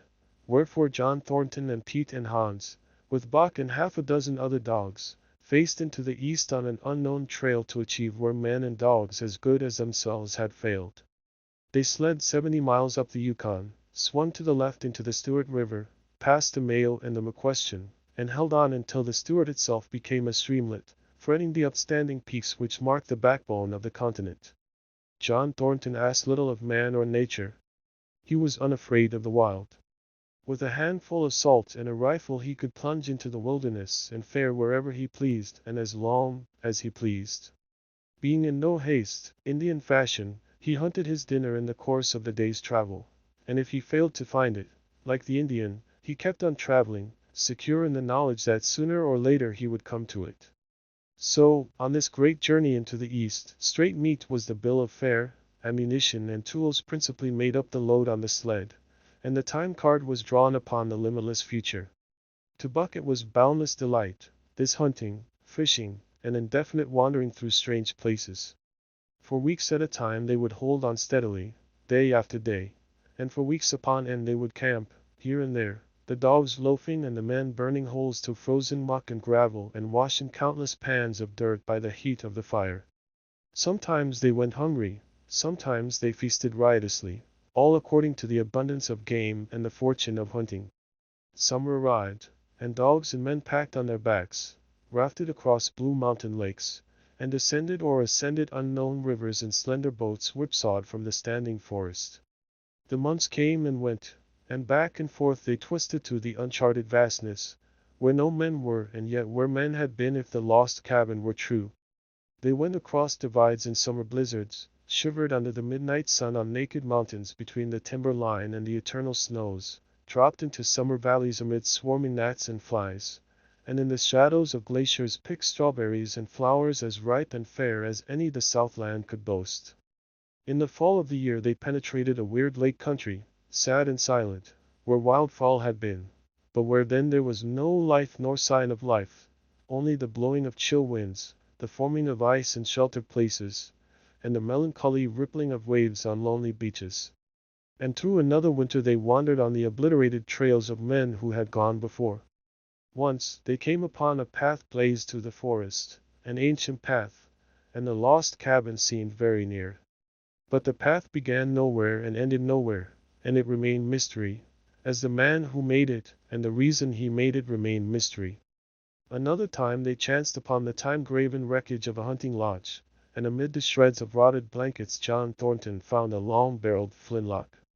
He knew it for a Hudson Bay Company gun of the young days in the Northwest, when such a gun was worth its height in beaver skins packed flat, and that was all. No hint as to the man who in an early day had reared the lodge and left the gun among the blankets. Spring came on once more, and at the end of all their wandering they found, not the lost cabin, but a shallow placer in a broad valley where the gold showed like yellow butter across the bottom of the washing pan. They sought no farther. Each day they worked earned them thousands of dollars in clean dust and nuggets, and they worked every day. The gold was sacked in moosehide bags, 50 pounds to the bag, and piled like so much firewood outside the spruce bough lodge. Like giants they toiled, days flashing on the heels of days like dreams as they heaped the treasure up. There was nothing for the dogs to do, save the hauling in of meat now and again that Thornton killed, and Buck spent long hours musing by the fire. The vision of the short-legged hairy man came to him more frequently, now that there was little work to be done, and often, blinking by the fire, Buck wandered with him in that other world which he remembered. The salient thing of this other world seemed fear. When he watched the hairy man sleeping by the fire, head between his knees and hands clasped above, Buck saw that he slept restlessly, with many starts and awakenings, at which times he would peer fearfully into the darkness and fling more wood upon the fire. Did they walk by the beach of a sea, where the hairy man gathered shellfish and ate them as he gathered, it was with eyes that roved everywhere for hidden danger, and with legs prepared to run like the wind at its first appearance. Through the forest they crept noiselessly, Buck at the hairy man's heels, and they were alert and vigilant, the pair of them, ears twitching and moving and nostrils quivering, for the man heard and smelled as keenly as Buck. The hairy man could spring up into the trees and travel ahead as fast as on the ground, swinging by the arms from limb to limb, sometimes a dozen feet apart, letting go and catching, never falling, never missing his grip. In fact, he seemed as much at home among the trees as on the ground, and Buck had memories of nights of vigil spent beneath trees wherein the hairy man roosted, holding on tightly as he slept. And closely akin to the visions of the hairy man was the call still sounding in the depths of the forest. It filled him with a great unrest and strange desires. It caused him to feel a vague, sweet gladness, and he was aware of wild yearnings and stirrings for he knew now what. Sometimes he pursued the call into the forest, looking for it as though it were a tangible thing, barking softly or defiantly, as the mood might dictate. He would thrust his nose into the coalwood moss, or into the black soil where long grasses grew, and snort with joy at the fattest smells, or he would crouch for hours, as if in concealment, behind fungus-covered trunks of fallen trees, wide-eyed and wider to all that moved and sounded about him. It might be, lying thus, that he hoped to surprise this call he could not understand. But he did not know why he did these various things. He was impelled to do them, and did not reason about them at all. Irresistible impulses seized him. He would be lying in camp, dozing lazily in the heat of the day, when suddenly his head would lift, and his ears cock up, intent and listening, and he would spring to his feet and dash away, and on, for hours, through the forest aisles and across the open spaces where the niggerheads bunched. He loved to run down dry watercourses, and to creep and spy upon the bird life in the woods. For a day at a time he would lie in the underbrush where he could watch the partridges drumming and strutting up and down. But especially he loved to run in the dim twilight of the summer midnights, listening to the subdued and sleepy murmurs of the forest, reading signs and sounds as man may read a book, and seeking for the mysterious something that called, waking or sleeping, at all times, for him to come. One night he sprang from sleep with a start, eager-eyed, nostrils quivering and scenting, his mane bristling in recurrent waves.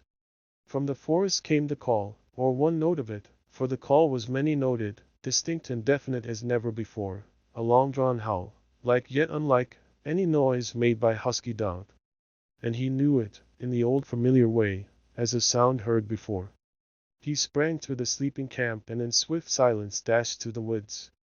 As he drew closer to the cry he went more slowly, with caution in every movement, till he came to an open place among the trees, and looking out saw, erect on haunches, with nose pointed to the sky, a long, lean timber wolf. He had made no noise, yet it ceased from its howling and tried to sense his presence.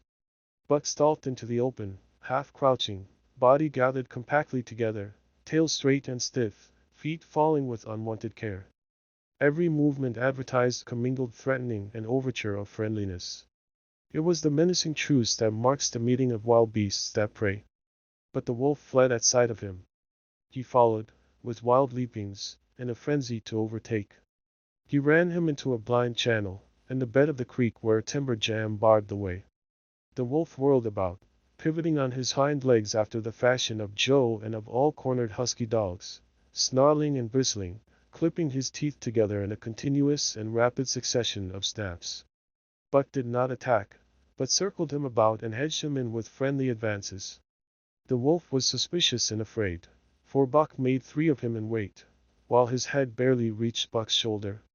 Watching his chance, he darted away, and the chase was resumed. Time and again he was cornered, and the thing repeated, though he was in poor condition, or Buck could not so easily have overtaken him. He would run till Buck's head was even with his flank, when he would whirl around at bay, only to dash away again at the first opportunity. But in the end Buck's pugnacity was rewarded, for the wolf, finding that no harm was intended, finally sniffed noses with him. Then they became friendly, and played about in the nervous, half-coy way with which fierce beasts belie their fierceness. After some time of this the wolf started off at an easy lope in a manner that plainly showed he was going somewhere. He made it clear to Buck that he was to come, and they ran side by side through the somber twilight, straight up the creek bed, into the gorge from which it issued, and across the bleak divide where it took its rise. On the opposite slope of the watershed they came down into a level country where were great stretches of forest and many streams, and to these great stretches they ran steadily, hour after hour, the sun rising higher and the day growing warmer. Buck was wildly glad. He knew he was at last answering the call, running by the side of his wood-brother toward the place from where the call surely came. Old memories were coming upon him fast, and he was stirring to them as of old he stirred to the realities of which they were the shadows. He had done this thing before, somewhere in that other and dimly remembered world, and he was doing it again, now, running free in the open, the unpacked earth underfoot, the wide sky overhead. They stopped by a running stream to drink, and stopping, Buck remembered John Thornton. He sat down. The wolf started on toward the place from where the call surely came, then returned to him, sniffing noses and making actions as though to encourage him. But Buck turned about and started slowly on the back track. For the better part of an hour the wild brother ran by his side, whining softly. Then he sat down, pointed his nose upward, and howled. It was a mournful howl, and as Buck held steadily on his way he heard it grow faint and fainter until it was lost in the distance. John Thornton was eating dinner when Buck dashed into camp and sprang upon him in a frenzy of affection, overturning him, scrambling upon him, licking his face, biting his hand. Playing the general tomfool, as John Thornton characterized it, the while he shook Buck back and forth and cursed him lovingly. For 2 days and nights Buck never left camp, never let Thornton out of his sight. He followed him about at his work, watched him while he ate, saw him into his blankets at night, and out of them in the morning. But after 2 days the call in the forest began to sound more imperiously than ever. Buck's restlessness came back on him, and he was haunted by recollections of the wild brother, and of the smiling land beyond the divide and the run side by side through the wide forest stretches. Once again he took to wandering in the woods, but the wild brother came no more, and though he listened through long vigils, the mournful howl was never raised. He began to sleep out at night, staying away from camp for days at a time, and once he crossed the divide at the head of the creek and went down into the land of timber and streams. There he wandered for a week, seeking vainly for fresh sign of the wild brother, killing his meat as he traveled and traveling with the long, easy lope that seems never to tire. He fished for salmon in a broad stream that emptied somewhere into the sea, and by this stream he killed a large black bear, blinded by the mosquitoes while likewise fishing, and raging through the forest helpless and terrible. Even so, it was a hard fight, and it aroused the last latent remnants of Buck's ferocity. And 2 days later, when he returned to his kill and found a dozen wolverines quarreling over the spoil, he scattered them like chaff, and those that fled left 2 behind who would quarrel no more. The blood longing became stronger than ever before. He was a killer, a thing that preyed, living on the things that lived, unaided, alone, by virtue of his own strength and prowess, surviving triumphantly in a hostile environment where only the strong survived. Because of all this he became possessed of a great pride in himself, which communicated itself like a contagion to his physical being. It advertised itself in all his movements, was apparent in the play of every muscle, spoke plainly as speech in the way he carried himself, and made his glorious furry coat if anything more glorious. But for the stray brown on his muzzle and above his eyes, and for the splash of white hair that ran mimose down his chest, he might well have been mistaken for a gigantic wolf, larger than the largest of the breed. From his Saint Bernard father he had inherited size and weight, but it was his shepherd mother who had given shape to that size and weight. His muzzle was the long wolf muzzle, save that it was larger than the muzzle of any wolf, and his head, somewhat broader, was the wolf head on a massive scale. His cunning was wolf cunning, and wild cunning. His intelligence, shepherd intelligence, and Saint Bernard intelligence. And all this, plus an experience gained in the fiercest of schools, made him as formidable a creature as any that roamed the wild. A carnivorous animal living on a straight meat diet, he was in full flower, at the high tide of his life, overspilling with vigor and virility. When Thornton passed a caressing hand along his back, a snapping and crackling followed the hand, each hair discharging its pent magnetism at the contact. Every part, brain and body, nerve tissue and fiber, was keyed to the most exquisite pitch, and between all the parts there was a perfect equilibrium or adjustment. To sights and sounds and events which required action, he responded with lightning-like rapidity. Quickly as a husky dog could leap to defend from attack or to attack, he could leap twice as quickly. He saw the movement, or heard sound, and responded in less time than another dog required to compass the mere seeing or hearing. He perceived and determined and responded in the same instant.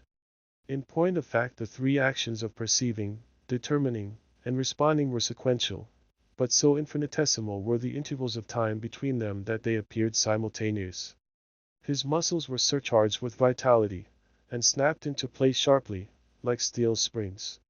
Life streamed through him in splendid flood, glad and rampant, until it seemed that it would burst him asunder in sheer ecstasy, and pour forth generously over the world. "Never was there such a dog," said John Thornton one day, as the partners watched Buck marching out of camp. "When he was made, the mold was broke," said Pete. "P.Y. Jingo." "I think so myself," Hans affirmed. They saw him marching out of camp, but they did not see the instant and terrible transformation which took place as soon as he was within the secrecy of the forest. He no longer marched. At once he became a thing of the wild, stealing along softly, cat-footed, a passing shadow that appeared and disappeared among the shadows. He knew how to take advantage of every cover, to crawl on his belly like a snake, and like a snake to leap and strike. He could take a ptarmigan from its nest, kill a rabbit as it slept, and snap in mid-air the little chipmunks fleeing a second too late for the trees. Fish, in open pools, were not too quick for him, nor were beaver, mending their dams, too wary. He killed to eat, not from wantonness, but he preferred to eat what he killed himself. So a lurking humor ran to his deeds, and it was his delight to steal upon the squirrels, and when he all but had them, to let them go, chattering in mortal fear to the treetops. As the fall of the year came on, the moose appeared in greater abundance, moving slowly down to meet the winter in the lower and less rigorous valleys. Buck had already dragged down a stray part-grown calf, but he wished strongly for larger and more formidable quarry, and he came upon it one day on the divide at the head of the creek. A band of 20 moose had crossed over from the land of streams and timber, and chief among them was a great bull. He was in a savage temper, and standing over 6 feet from the ground, was as formidable an antagonist as even Buck could desire. Back and forth the bull tossed his great palmate antlers, branching to 14 points and embracing 7 feet within the tips. His small eyes burned with a vicious and bitter light, while he roared with fury at sight of Buck. From the bull's side, just forward of the flank, protruded a feathered arrow end, which accounted for his savageness. Guided by that instinct which came from the old hunting days of the primordial world, Buck proceeded to cut the bull out from the herd. It was no slight task. He would bark and dance about in front of the bull, just out of reach of the great antlers and of the terrible splay hoofs which could have stamped his life out with a single blow. Unable to turn his back on the Fang danger and go on, the bull would be driven into paroxysms of rage. At such moments he charged Buck, who retreated craftily, luring him on by a simulated inability to escape. But when he was thus separated from his fellows, 2 or 3 of the younger bulls would charge back upon Buck and enable the wounded bull to rejoin the herd. There is a patience of the wild, dogged, tireless, persistent as life itself, that holds motionless for endless hours the spider in its web, the snake in its coils, the panther in its ambuscade. This patience belongs peculiarly to life when it hunts its living food, and it belonged to Buck as he clung to the flank of the herd, retarding its march, irritating the young bulls, worrying the cows with their half-grown calves, and driving the wounded bull mad with helpless rage. For half a day this continued. Buck multiplied himself, attacking from all sides, enveloping the herd in a whirlwind of menace, cutting out his victim as fast as it could rejoin its mates, wearing out the patience of creatures preyed upon, which is a lesser patience than that of creatures preying. As the day wore along and the sun dropped to its bed in the northwest, the darkness had come back and the fall nights were 6 hours long. The young bulls retraced their steps more and more reluctantly to the aid of their beset leader. The downcoming winter was harrying them on to the lower levels, and it seemed they could never shake off this tireless creature that held them back. Besides, it was not the life of the herd, or of the young bulls, that was threatened. The life of only one member was demanded, which was a remoter interest than their lives, and in the end they were content to pay the toll. As twilight fell, the old bull stood with lowered head, watching his mates, the cows he had known, the calves he had fathered, the bulls he had mastered, as they shambled on at a rapid pace through the fading light. He could not follow, for before his nose leaped the merciless Fang terror that would not let him go. 300 weight, more than half a ton he weighed. He had lived a long, strong life, full of fight and struggle, and at the end he faced death at the teeth of a creature whose head did not reach beyond his great knuckle knees. From then on, night and day, Buck never left his prey, never gave it a moment's rest, never permitted it to browse the leaves of trees or the shoots of young birch and willow. Nor did he give the wounded bull opportunity to slake his burning thirst in the slender trickling streams they crossed. Often, in desperation, he burst into long stretches of flight. At such times Buck did not attempt to stay him, but loped easily at his heels, satisfied with the way the game was played, lying down when the moose stood still, attacking him fiercely when he strove to eat or drink.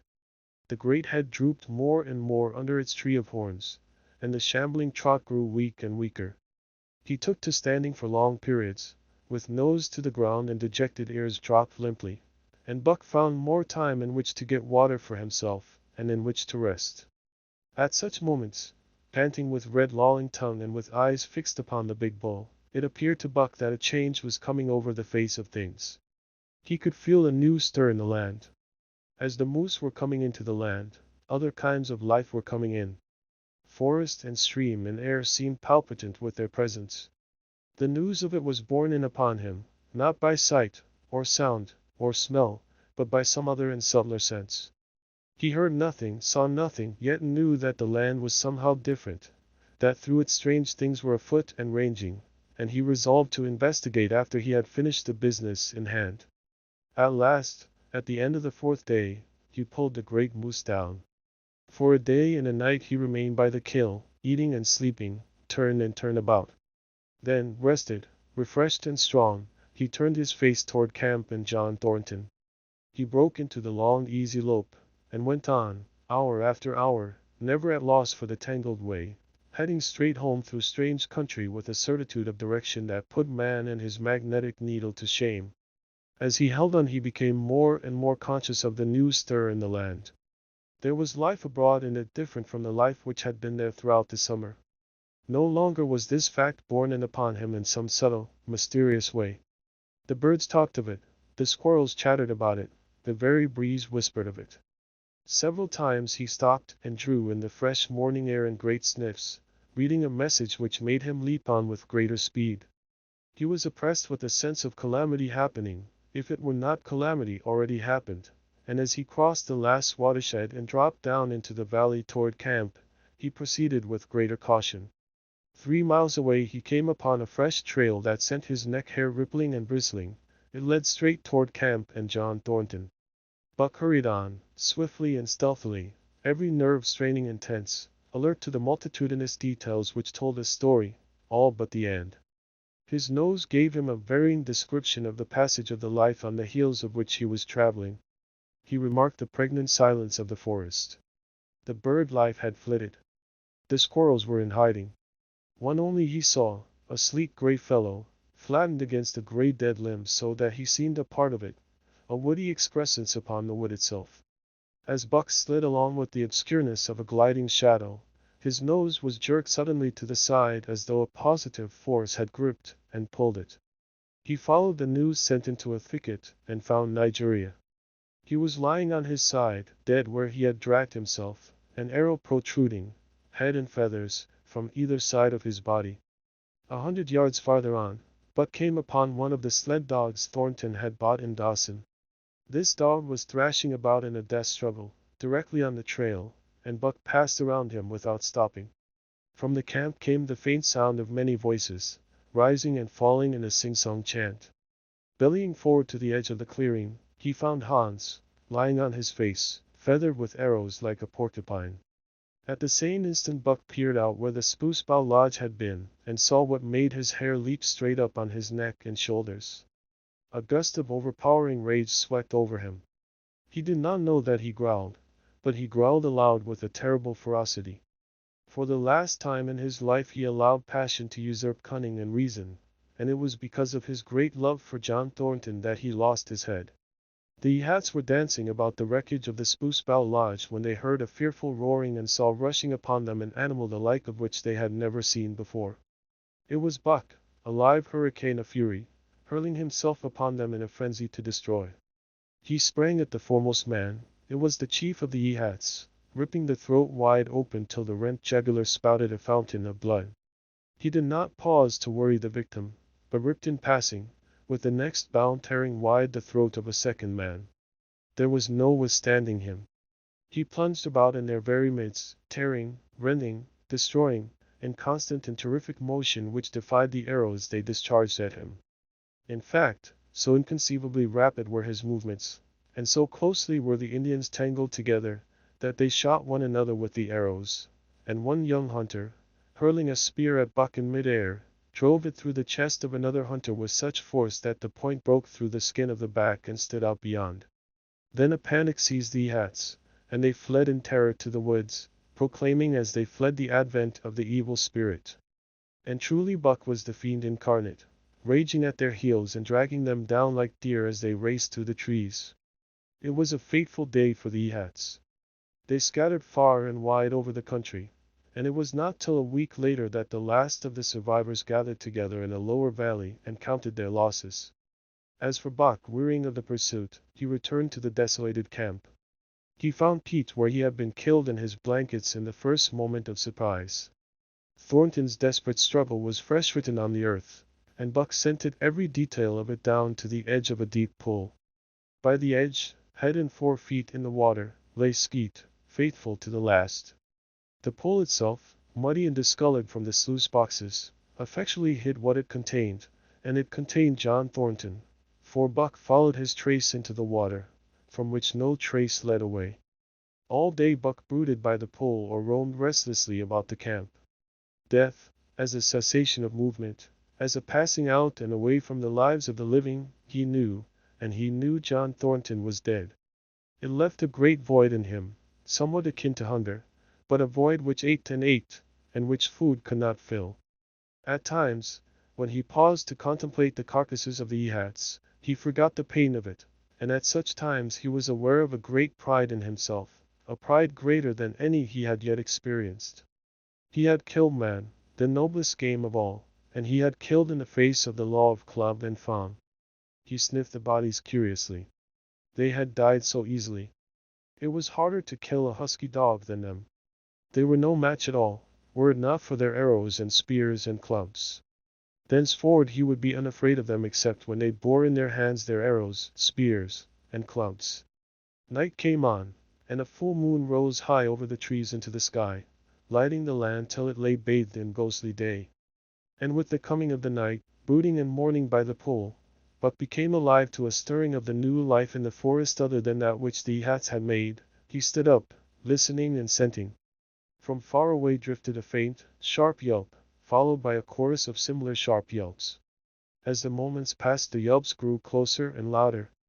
Again Buck knew them as things heard in that other world which persisted in his memory. He walked to the center of the open space and listened. It was the call, the many-noted call, sounding more luringly and compellingly than ever before. And as never before, he was ready to obey. John Thornton was dead. The last tie was broken. Man and the claims of man no longer bound him. Hunting their living meat, as the Hats were hunting it, on the flanks of the migrating moose, the wolf pack had at last crossed over from the land of streams and timber, and invaded Buck's Valley. Into the clearing where the moonlight streamed, they poured in a silvery flood, and in the center of the clearing stood Buck, motionless as a statue, waiting their coming. They were awed, so still and large he stood, and a moment's pause fell, till the boldest one leaped straight for him. Like a flash Buck struck, breaking the neck. Then he stood, without movement, as before, the stricken wolf rolling in agony behind him. 3 others tried it in sharp succession, and one after the other they drew back, streaming blood from slashed throats or shoulders. This was sufficient to fling the whole pack forward, pell-mell, crowded together, blocked and confused by its eagerness to pull down the prey. Buck's marvelous quickness and agility stood him in good stead. Pivoting on his hind legs, and snapping and gashing, he was everywhere at once, presenting a front which was apparently unbroken, so swiftly did he whirl and guard from side to side. But to prevent them from getting behind him, he was forced back, down past the pole and into the creek bed, till he brought up against a high gravel bank. He worked along to a right angle in the bank which the men had made in the course of mining, and in this angle he came to bay, protected on 3 sides and with nothing to do but face the front. And so well did he face it, that at the end of half an hour the wolves drew back discomfited. The tongues of all were out and lolling, the white fangs showing cruelly white in the moonlight. Some were lying down with heads raised and ears pricked forward, others stood on their feet, watching him, and still others were lapping water from the pool. One wolf, long and lean and gray, advanced cautiously, in a friendly manner, and Buck recognized the wild brother with whom he had run for a night and a day. He was whining softly, and, as Buck whined, they touched noses. Then an old wolf, gaunt and battle-scarred, came forward. Buck writhed his lips into the preliminary of a snarl, but sniffed noses with him, whereupon the old wolf sat down, pointed nose at the moon, and broke out the long wolf howl. The others sat down and howled. And now the call came to Buck in unmistakable accents. He too sat down and howled. This over, he came out of his angle and the pack crowded around him, sniffing in half-friendly, half-savage manner. The leaders lifted the yelp of the pack and sprang away into the woods. The wolves swung in behind, yelping in chorus. And Buck ran with them, side by side with the wild brother, yelping as he ran. And here may well end the story of Buck. The years were not many when the Hats noted a change in the breed of timber wolves, for some were seen with splashes of brown on head and muzzle, and with a rift of white centering down the chest. But more remarkable than this, the Hats tell of a ghost dog that runs at the head of the pack. They are afraid of this ghost dog, for it has cunning greater than they, stealing from their camps in fierce winters, robbing their traps, slaying their dogs, and defying their bravest hunters. Nay, the tale grows worse. Hunters there are who fail to return to the camp, and hunters there have been whom their tribesmen found with throats slashed cruelly open and with wolf prints about them and the snow greater than the prints of any wolf.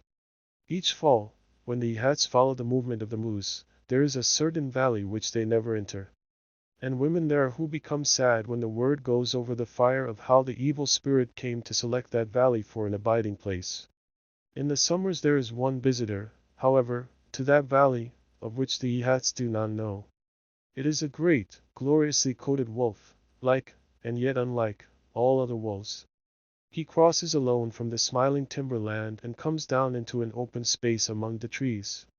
Here a yellow stream flows from rotted moosehide sacks and sinks into the ground, with long grasses growing through it and vegetable mold overrunning it and hiding its yellow from the sun. And here he muses for a time, howling once, long and mournfully, ere he departs. But he is not always alone.